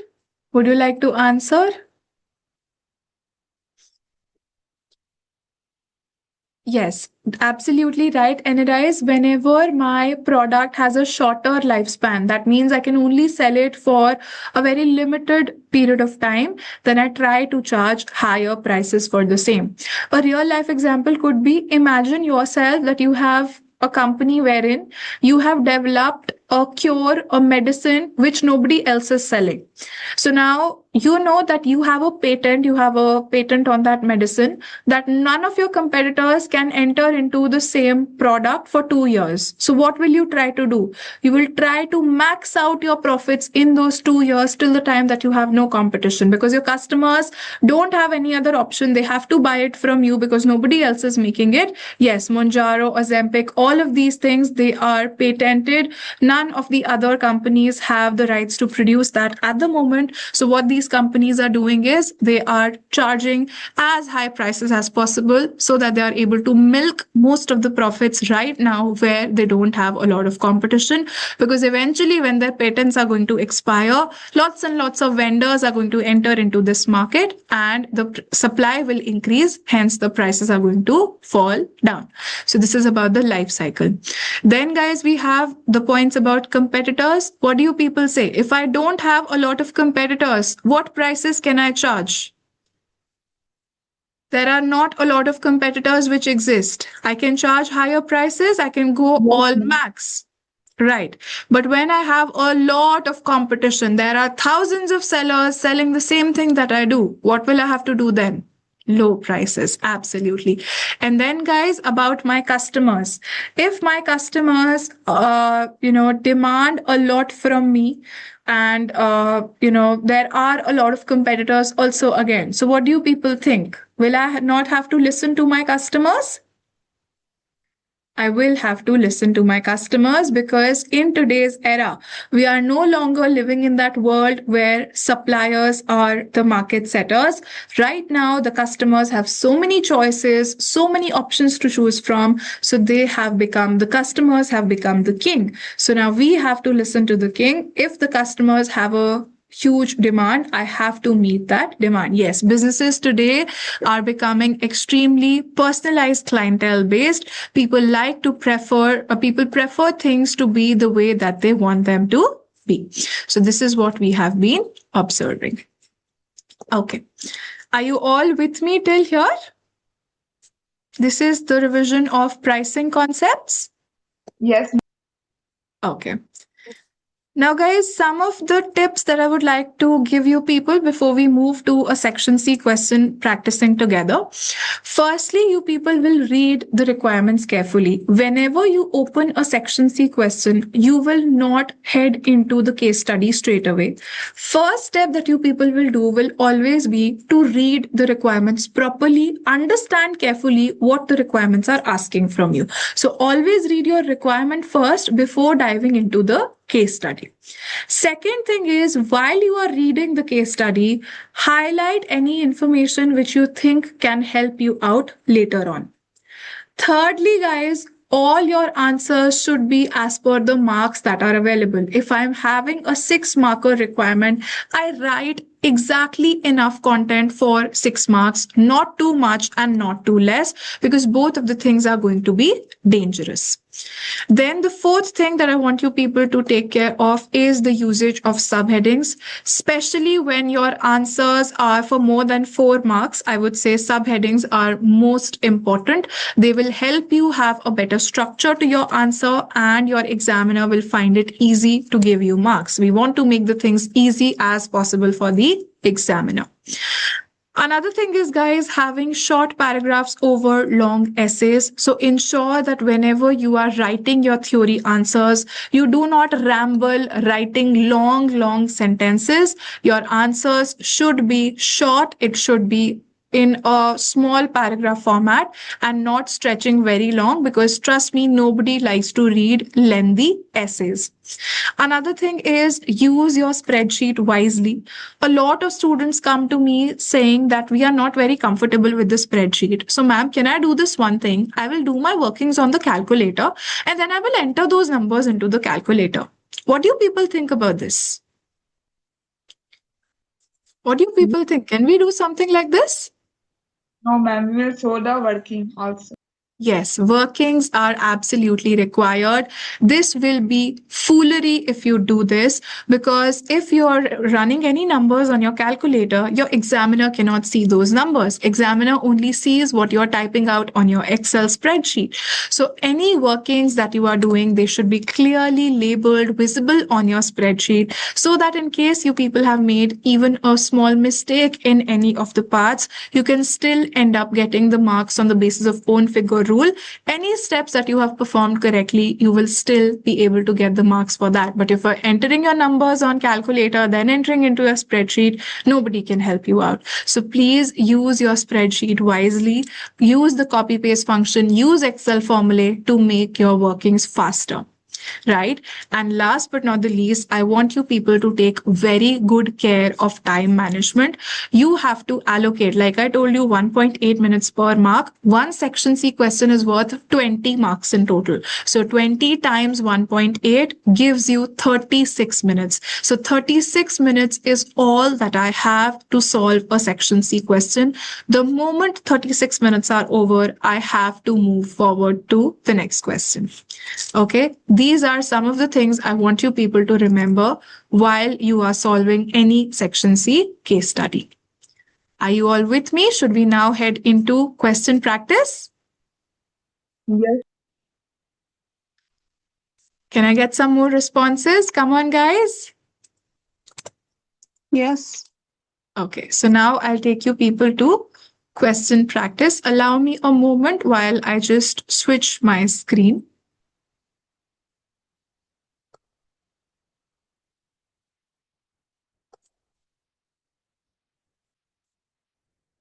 Let me know if you people are now able to see this question. TR company, is it visible? Okay, great. So this is the last thing on our agenda for today. I will let you people go after this, and I'll see you people tomorrow once we are through with this question. You can see this is also a past paper question from September-December 2017. I was just, when I was picking this question up for the agenda for the session, I was thinking that this is a very recent past paper question, and until very late it hit me that 2017 is now very soon going to be 10 years away. It was something which came as a shock to me. Just having a look at 2017, I saw, oh, this is quite recent. But then my eyes went to the calendar right at the bottom of my screen that we are already in 2026. This makes it a 9 years older question. But still, guys, the concept that they're asking, it's still very relevant. Our syllabus hasn't changed much. The requirements that we see over here, they are still what can come up as part of your paper. So this is, you can see 20 marks are bifurcated in 12 and 8, two requirements that are there.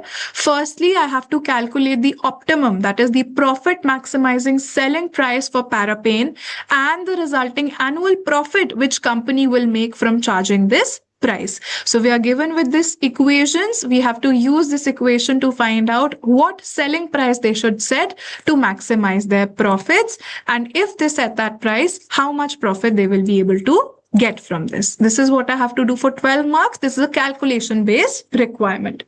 Then you can see part B is for 8 marks. It wants me to discuss and recommend whether market penetration or market skimming will be the most suitable pricing strategy when they are launching the new anti-malaria drug. Now you people tell me, will my answer for part B be a generic answer, or does it have to be a case study based answer, linked answer? Both. This has to be related, not even both. Nothing generic will be there, but yeah, definitely we will say that what are the basic concepts of penetration, what are the basic concepts of skimming. But overall, my answer has to be absolutely linked to the scenario. Generic answers, just writing definition of penetration, just writing definition of skimming will not help me fetch more than 1 or 2 marks in total out of 8. Okay, requirements are understood by everybody. First, we have to find out the optimal price and then the profit with that price. And then for part B, we have to talk about which strategy will be better for the company. Easy. Should we head into the case study now? Yes, let's dive into the case study. Okay. So you can see TR Company is a pharmaceutical company which researches, develops and manufactures a wide range of drugs. One of these drugs, Parapain, is a pain relief drug used for the treatment of headaches. And until last month, TR Company had a patent on Parapain. Which prevented other companies from manufacturing it. The patent has now expired and several competitors have already entered the market with similar versions of Parapain, which are made using the same active ingredients. So what do you people think? We are now able to gather some of the information for what pricing strategy they should use. Can anyone think and let me know what is more suitable? Their patents have expired, competitors have entered. So what will suit? Penetration is going to be suitable now that the patents have expired. Absolutely. TR Company is reviewing its pricing policy in light of the changing market. It has carried out some market research in an attempt to establish an optimum price for Parapain. The research has established that for every $2 increase in the price, demand would be expected to increase by 5,000 batches. So if you reduce the selling price by $2, 5,000 more people are going to buy your product, with maximum demand for Parapain being 1 million batches. Maximum demand means no matter what selling price you set, even if you give it to your customers for free, nobody will buy it after 1 million batches because people will not need it after 1 million batches. So can anyone let me know, of all of the variables we have studied, what is this 1 million batches representing?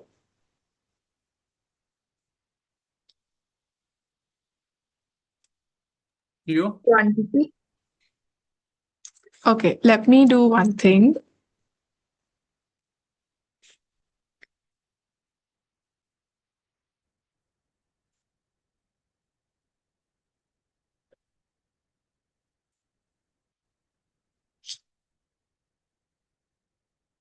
Have a look at the demand curve information and then tell me, what do you think this 1 million could be? Quantity. Think again. This is the maximum demand Q. Absolutely right, Shruti. And this way, what will we be able to calculate? We are given with how much the value of B can be, because I know the change in price, I know the change in quantity. So this way I can calculate the value of my B. And if I know the value of Q, if I know the value of B, what can I possibly calculate? I can also calculate the value of my A. So we will come to this information once we are proceeding further. Let's read the information further. Each batch of Parapain is currently made using the following materials. So regarding the information of the product itself, material Z 500 grams at 0.1 per gram. Material Y, 300 grams at 0.5 per gram. Each batch of parapain requires 20 minutes of machine time to make, and the variable running costs for the machine time are $6 per hour. Fixed budgeted overhead cost is expected to be $2 per batch for the period, based on a production level of 250,000 batches. The skilled workers who have been working on parapain until now are being moved onto the production of TR Company's new and unique anti-malaria drug, which cost millions of dollars to develop. TR Company has obtained a patent of this revolutionary drug, and it is expected to save millions of lives. No other similar drug exists, and whilst the demand levels are unknown, the launch of the drug is eagerly anticipated all over the world. So you see, part B, it wanted you to discuss about anti-malaria. We were thinking it was about parapain. Parapain is entered by the competitors, but here we have to discuss about the anti-malaria drug. So you can see the information about the anti-malaria. This is a revolutionary drug. We have a patent for this. No similar other drug exists. So what kind of a strategy can the company use here? Skimming can absolutely be used, right? Then further information is telling you agency staff who are completely new to the production of parapain and cost $18 per hour will be brought in to produce parapain for the foreseeable future. Experience has shown that there will be a significant learning curve involved in making parapain, as it is extremely difficult to handle. The first batch of parapain made using one of the agency workers took 5 hours to make. So here you people can see some concepts of learning curve are also being tested. The very first batch, it took you 5 hours. So if I go to the learning curve formula, time taken for the first unit of output, I have my value of A over here. Then you people can see further, however, it is believed that an 80% learning curve exists in relation to the production of the drug, and this will continue until the first 1,000 batches have been completed. So your learning curve will come to an end after 1,000 batches. Can you tell me what's the name of that position that the company is in when the learning curve has ended? Yes, it is the steady state, cessation of learning or the steady state. Absolutely right, guys.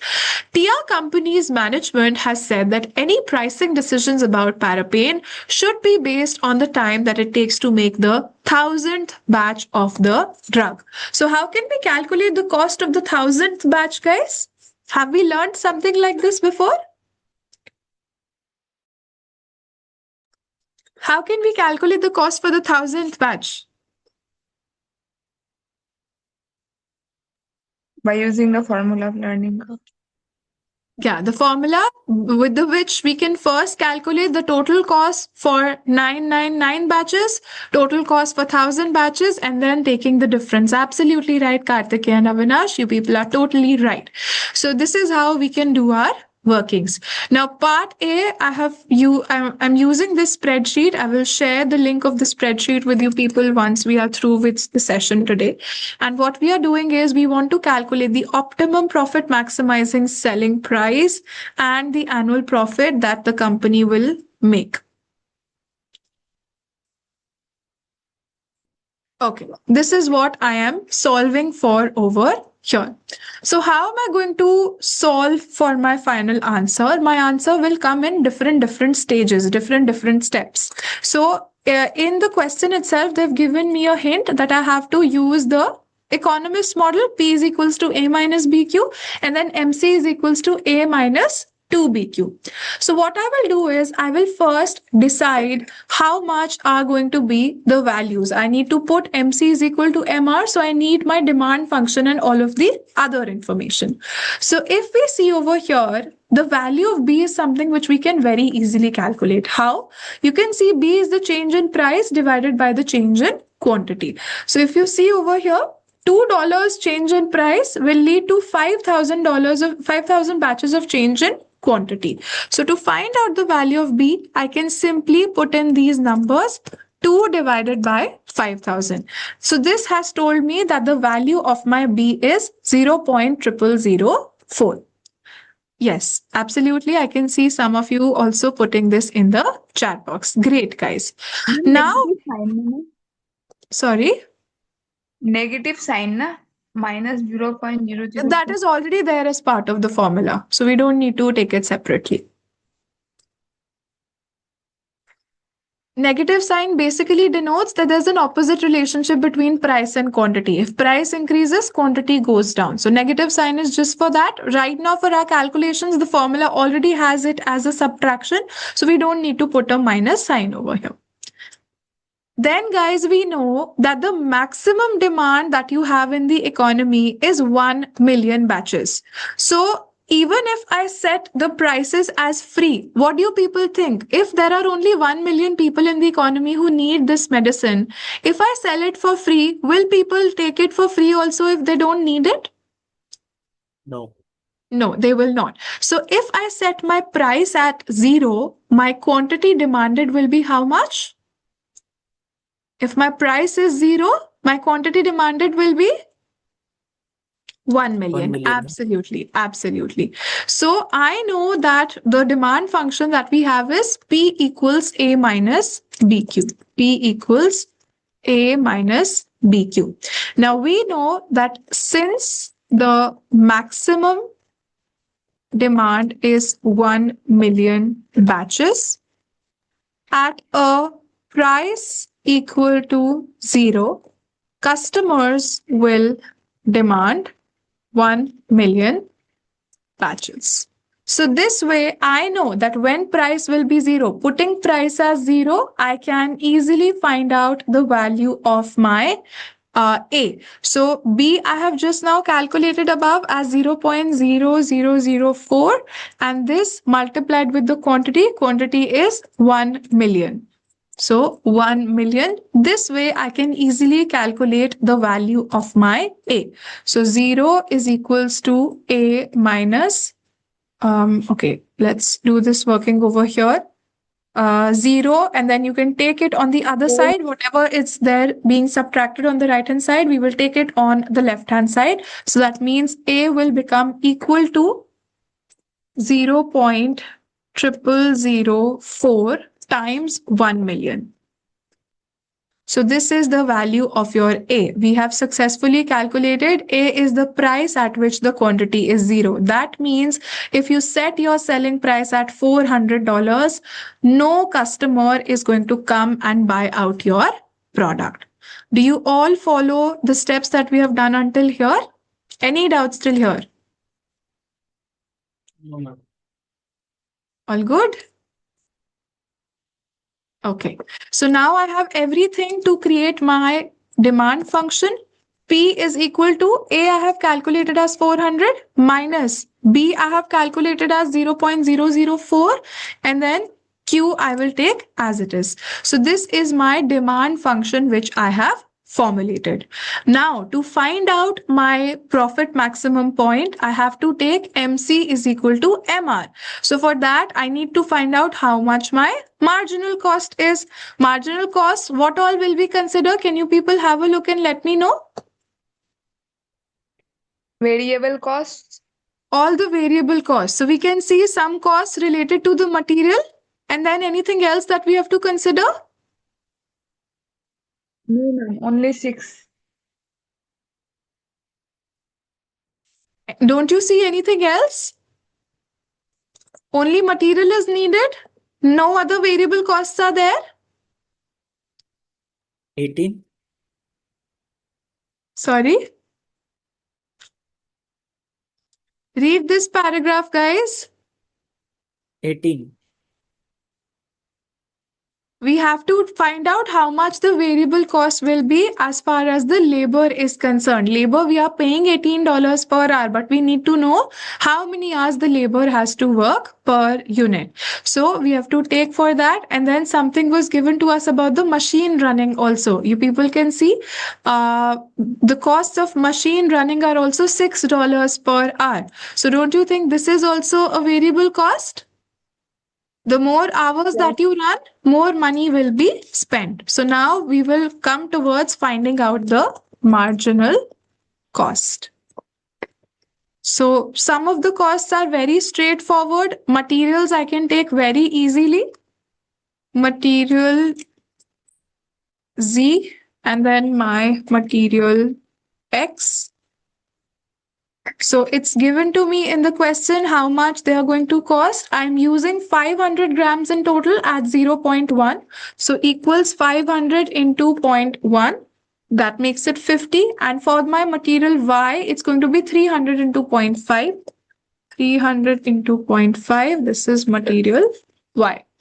So far, this is the material cost which we can directly take up. Then I have to consider about my labor, and then I have to consider about my machine running cost.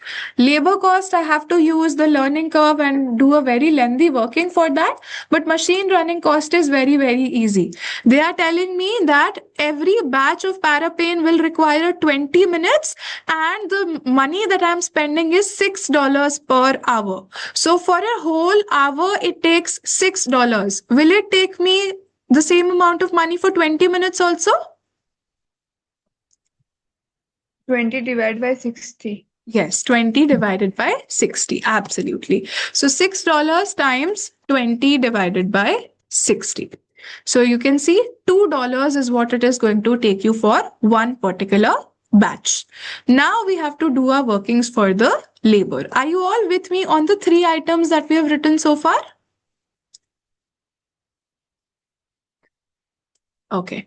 Now we move forward to the calculation of the labor related cost. It was very clearly told to me in the question that I have to consider that labor cost which it took for the 1000th unit. So what I have to do is I have to find out the total cost at both 1000 and 999 batches, and then I have to take the difference between both of those batches. So let's use the learning curve formula. You people can see this will be given to you on your exam day also. Y is equal to A, X raised to the power B, where A is the cost of your first batch. So the first unit that we have produced, first batch we have produced, it had took you 5 hours. So what is the value of A? The value of A is 5. Sorry, we have to consider, the time taken for the first unit of the output. So this is going to be 5 hours that it took you. Now guys, if you want to calculate the value of Y, how will we calculate that?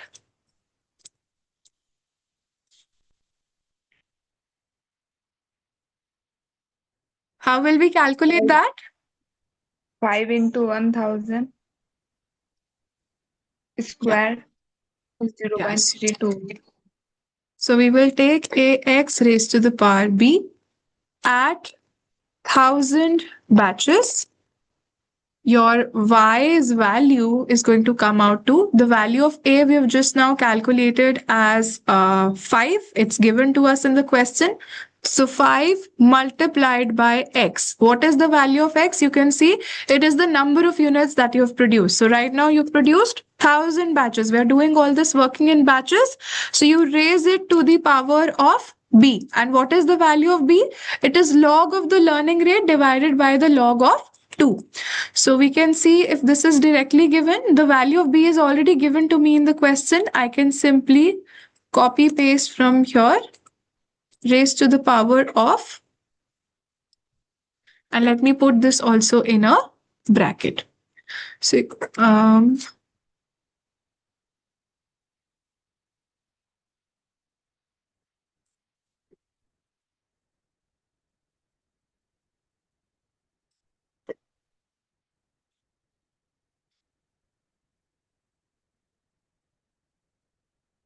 okay. So this way we have been able to calculate the value of Y. Y is telling you the cumulative average time that it has taken per unit to produce 1000 units. So that means if this is per unit, how much would it have taken for the 1000 batches? This figure multiplied by 1000, right? This is the amount of hours it would have taken. And then you are also paying your labor. How much are you paying? You are paying $18 per hour. So you multiply this number by 18, and that means this is the amount of money which you have paid to the labor in total. So total labor cost when it comes to 1000 batches. I'll repeat this again. You people see the value of Y that we have over here. This is the cumulative average time per unit. That means when you were making 1000 batches, one batch took you this much amount of time. So if one batch took you this much amount of time, how much of time would it have taken for 1000 batches? 0.54 is the time for one batch. So for 1000 batches, it will be multiplied by 1000. Do you agree with me? Yes? Yes. And then if I want to find out the cost, this tells me the amount of time it took. So if I multiply this with 1000, this is the number of hours that my workers have worked. Do I pay my workers only $1 for 1 hour? No, I pay them more amount of money per hour. So if they have worked roughly 541 hours, how much money would I have paid them? I pay them $18 for 1 hour. So the product of 18 and 540 is what I would have paid to them. So you people can see 540, if you multiply this with 18, this is the amount of money which I have paid to my labor in total when 1000 units were getting produced. Are you all with me till here? So far, so good?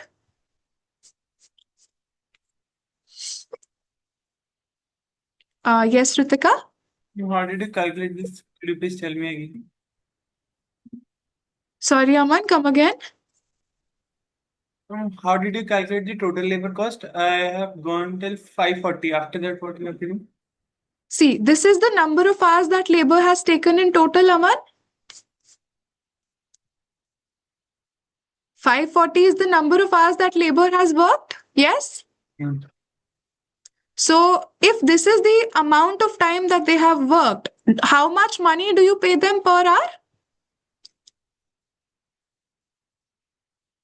If I tell you, Aman, that you work for me and for every hour that you work, I will give you $10.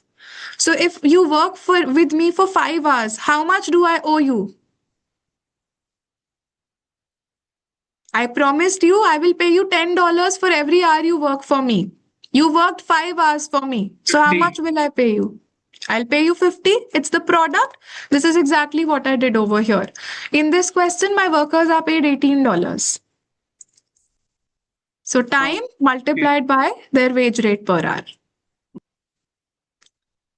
Ritika, do you have a doubt? You've raised your hand. Ma'am, they are asking about the labor cost. That's why we have to multiply with 18 per hour. Yes, because we need to know the cost. 540 is the number of hours. I don't want to know the number of hours. I want to know the cost. So to find out the cost, I have to multiply with 80. Okay, now we do the same thing for 999 batches. So at 999 batches, what will be my value of Y? A will remain the same. You can simply copy paste from your previous cell and just we will replace the value of 1000 with 999. So this is the time that it took you on an average per unit. So if this is the time per unit and you manufactured 999 batches, so how much will be the total time taken? Per unit is this much. We will multiply. Absolutely. So this number multiplied by 999, that means to manufacture 999 batches, it took you 540.62 hours roughly. Now, how much money would you have paid the workers for this work? 18. 18 per hour. So you multiply this with 18. So that means this is the amount of money you paid to the workers for a total of 999 batches. So now can you tell me how can I find out the money that I paid for the 1000th batch? We will minus the difference. We will find out the difference. Absolutely. This is the amount of money which I have paid to my workers for the 1000th particular batch. So what number am I going to take over here in my labor working?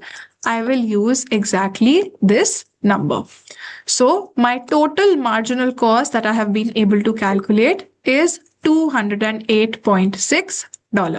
This is the total marginal cost. We are ignoring the fixed cost. Can anyone tell me why I'm not taking the fixed cost over here?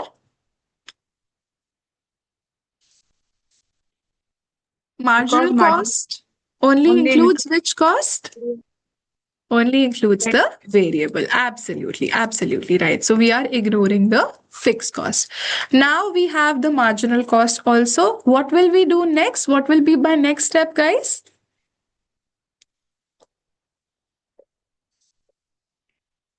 we will What will be? calculate the We will calculate what? profit by using the formula Which formula? MR equal to P A minus Yes. 2P. Yes, we will use the MR function now. So we know that MR equation has also been given to us. Marginal revenue is A minus 2BQ. We know that at profit maximization, which two numbers are equal? MC is equal to MR. This is what we know.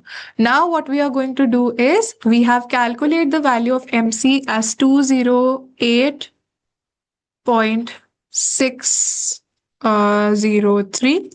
I will take this still here. Or maybe we can take it to two decimal places only, 0.60. And this is now going to be equal to the MR formula. See, MR is going to be A I calculated as 400 minus 2. B I have also calculated as 0.004 and into the value of Q. So this way I have equalized both of these things. Now what I can do is I can solve this equation, and when I solve this equation, I will be able to find out the value of my Q. Can you people do that and let me know how much Q is going to be?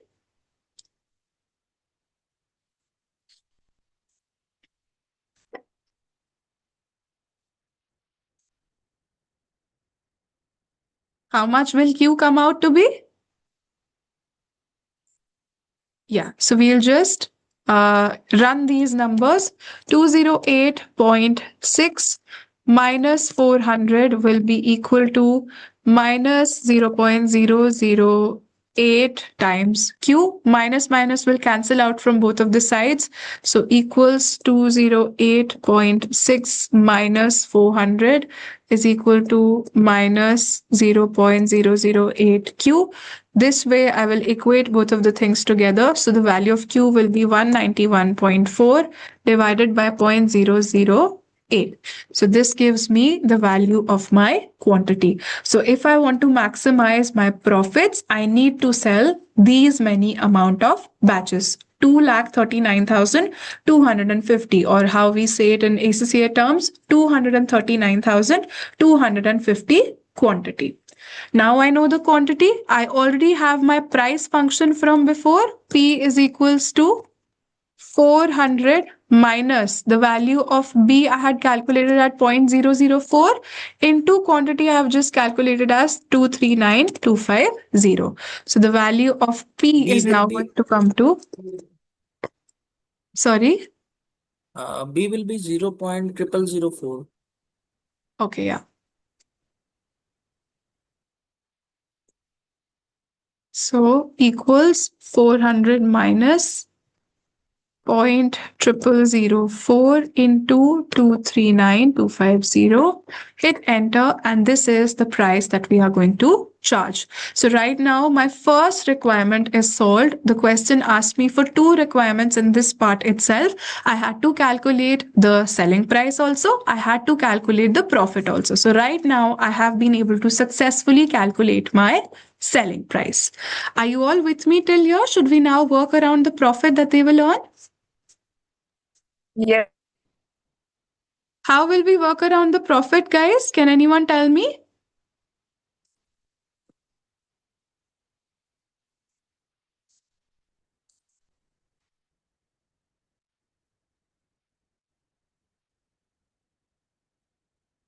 How will I calculate my profit? Yes, I will find out how much the revenue will be. From my revenue, I'm going to take away all of my costs, and then I will find out how much my profit is going to be. So, profit workings, total sales revenue my selling price is this much and my quantity is this much. So this is how much my sales revenue will be. Now from this, I will first have to pay for my variable cost. Variable cost I had also calculated. This is my variable cost per batch and I'm selling these many number of batches. So this will be my variable cost. Then I will subtract my fixed cost also. Fixed cost is given to me in the question. This is $2 per batch based on a production level of $250,000. So can you tell me how much this cost would have been in total? Yes, I was thinking to charge $2 on every batch while I was thinking of manufacturing 250,000 batches. So my total cost would have been the product of both of these numbers. My total cost is 500,000. I charge $2 on every batch on 250,000 batches to recover all of that money. So my total fixed cost is $500,000. Now, this way I can very easily calculate how much my profit is going to be from my selling price. I subtract my variable cost, I subtract my fixed cost, and this is the amount of profit that the company is going to be able to generate because of having this particular selling price that they set. All clear? Easy, guys? Ma'am, again repeat. Which part, Ritika? Ma'am, sales revenue and variable. See, at the profit maximization point, I have calculated this will be my quantity and this will be my price. Yes. So how do I calculate my sales revenue in total? My sales revenue will be what I charge for one unit. I charge 304.3 for one unit. And how many units am I selling? 239250. So my revenue will be the product of my quantity and my price. Got it? Revenue is understood, everybody? Yes. And then same for the variable cost. Just above we had calculated that the total variable cost of one unit is this much. So if this is the variable cost per batch, total variable cost will be according to number of batches. So I take the product of the cost per batch with the quantity of batches that I will be manufacturing.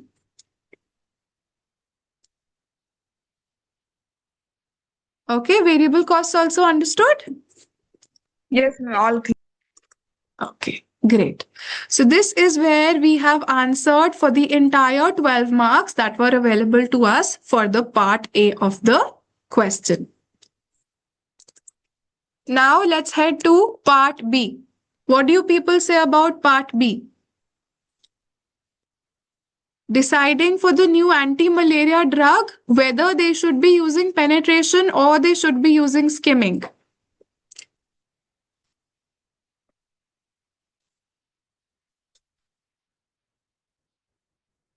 You people are saying skimming should be used. Can I write just this much in an 8-marker answer? Will that be sufficient? No, I have to give more discussion. So how can I frame this answer in a manner that I'm able to get the marks over here? What structure should I use? Firstly, I should be telling what is the meaning. Yeah, go ahead. We should Aman? first tell meaning of both skimming and pricing, and then then decide what should be suitable for this company. And Okay, all right, fair enough.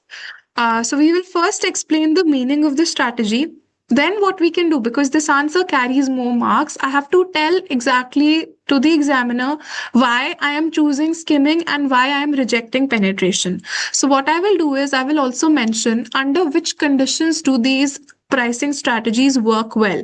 So I know that my penetration will work well when I have a lot of competitors, when I want to go for economies of scale, when I want to have a rapid growth, that is when it is suitable. And then I will say why it is not good for TR company. So we will say that competitors are already not going to exist because of the patent, and we are also not being told if they want to have a very big growth in the revenue.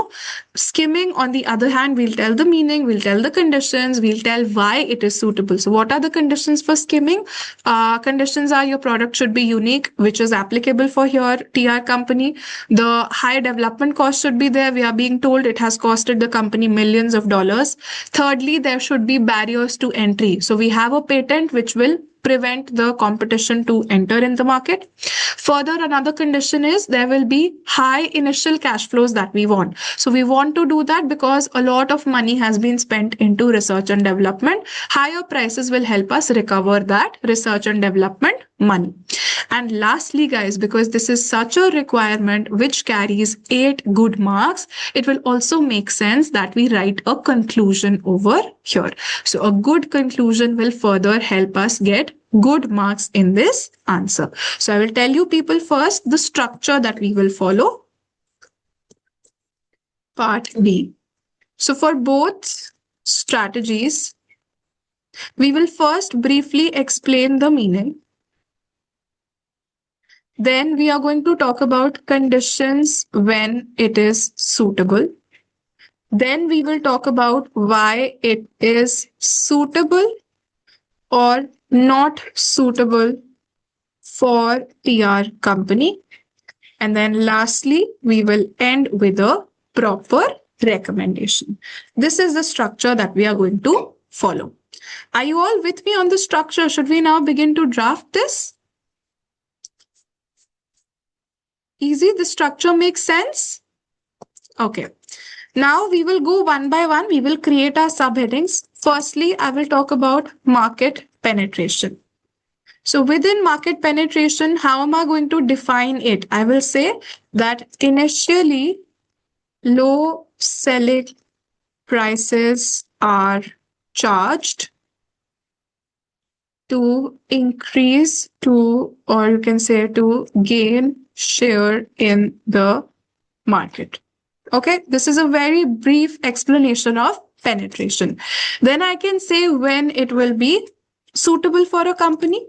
It is usually suitable for when companies want to beat intense competition, when demand is highly elastic. Small differences are going to make a big change in the demand. And you can say economies of scale can be achieved. And then further, when is it useful? When companies want to have a rapid growth in revenue. Then we will talk about why it is not suitable for TR company. For TR company, there is no evidence that demand is highly elastic. Further, we can say it is also not clear whether they have economies of scale. Further, we can say competitors are already prevented due to the patent. And further, we can say that there is also no evidence that the TR company wants sudden, rapid increase in revenue. Then same way, I'm going to draft this for the skimming also. So market skimming, I will say, first of all, the basic definition, high selling prices are charged initially. The aim is to maximize profits in early stages. And then further, I will say when it is more suitable. So it is usually suitable when the product is unique, high initial costs need to be recovered.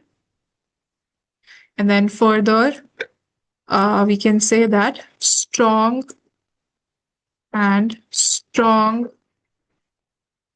barriers to entry exist. Right, these are usually the conditions where skimming is useful. Further, I can say for TR company. For TR company, this is the recommended approach as the new anti-malaria drug is unique. Millions of dollars are spent in its development, and with the patents, they are also protected from competitors. Right. So in this point, I have said how this is the recommended strategy for the company that we are dealing with. Lastly, I can give a recommendation. I can write a conclusion, or I can use the word recommendation also. My recommendation for the company will be that they should go for market skimming. Market skimming is the most suitable strategy. Why is it the most suitable? Patent protection and uniqueness of the product will allow TR company to charge premium prices, and will help it recover its high R&D costs quickly.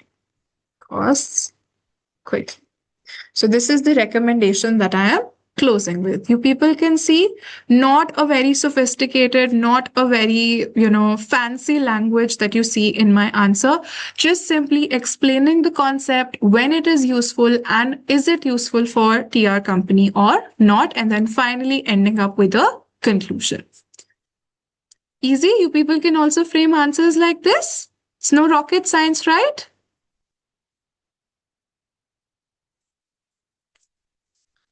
Are you all with me, everybody? Okay, great. So, guys, this was our agenda for today. I'll now see you people tomorrow for the day 2 of the webinar. If you have any queries, if you have any feedback, you're more than welcome to give me that. You all are part of the WhatsApp group also, and I look forward to seeing you all tomorrow. I'll share with you the resources that we're using as part of the webinar series also over the WhatsApp group. Okay, thank you so much for joining in. I'll see you people tomorrow for day 2. Bye bye. Take care. Good night.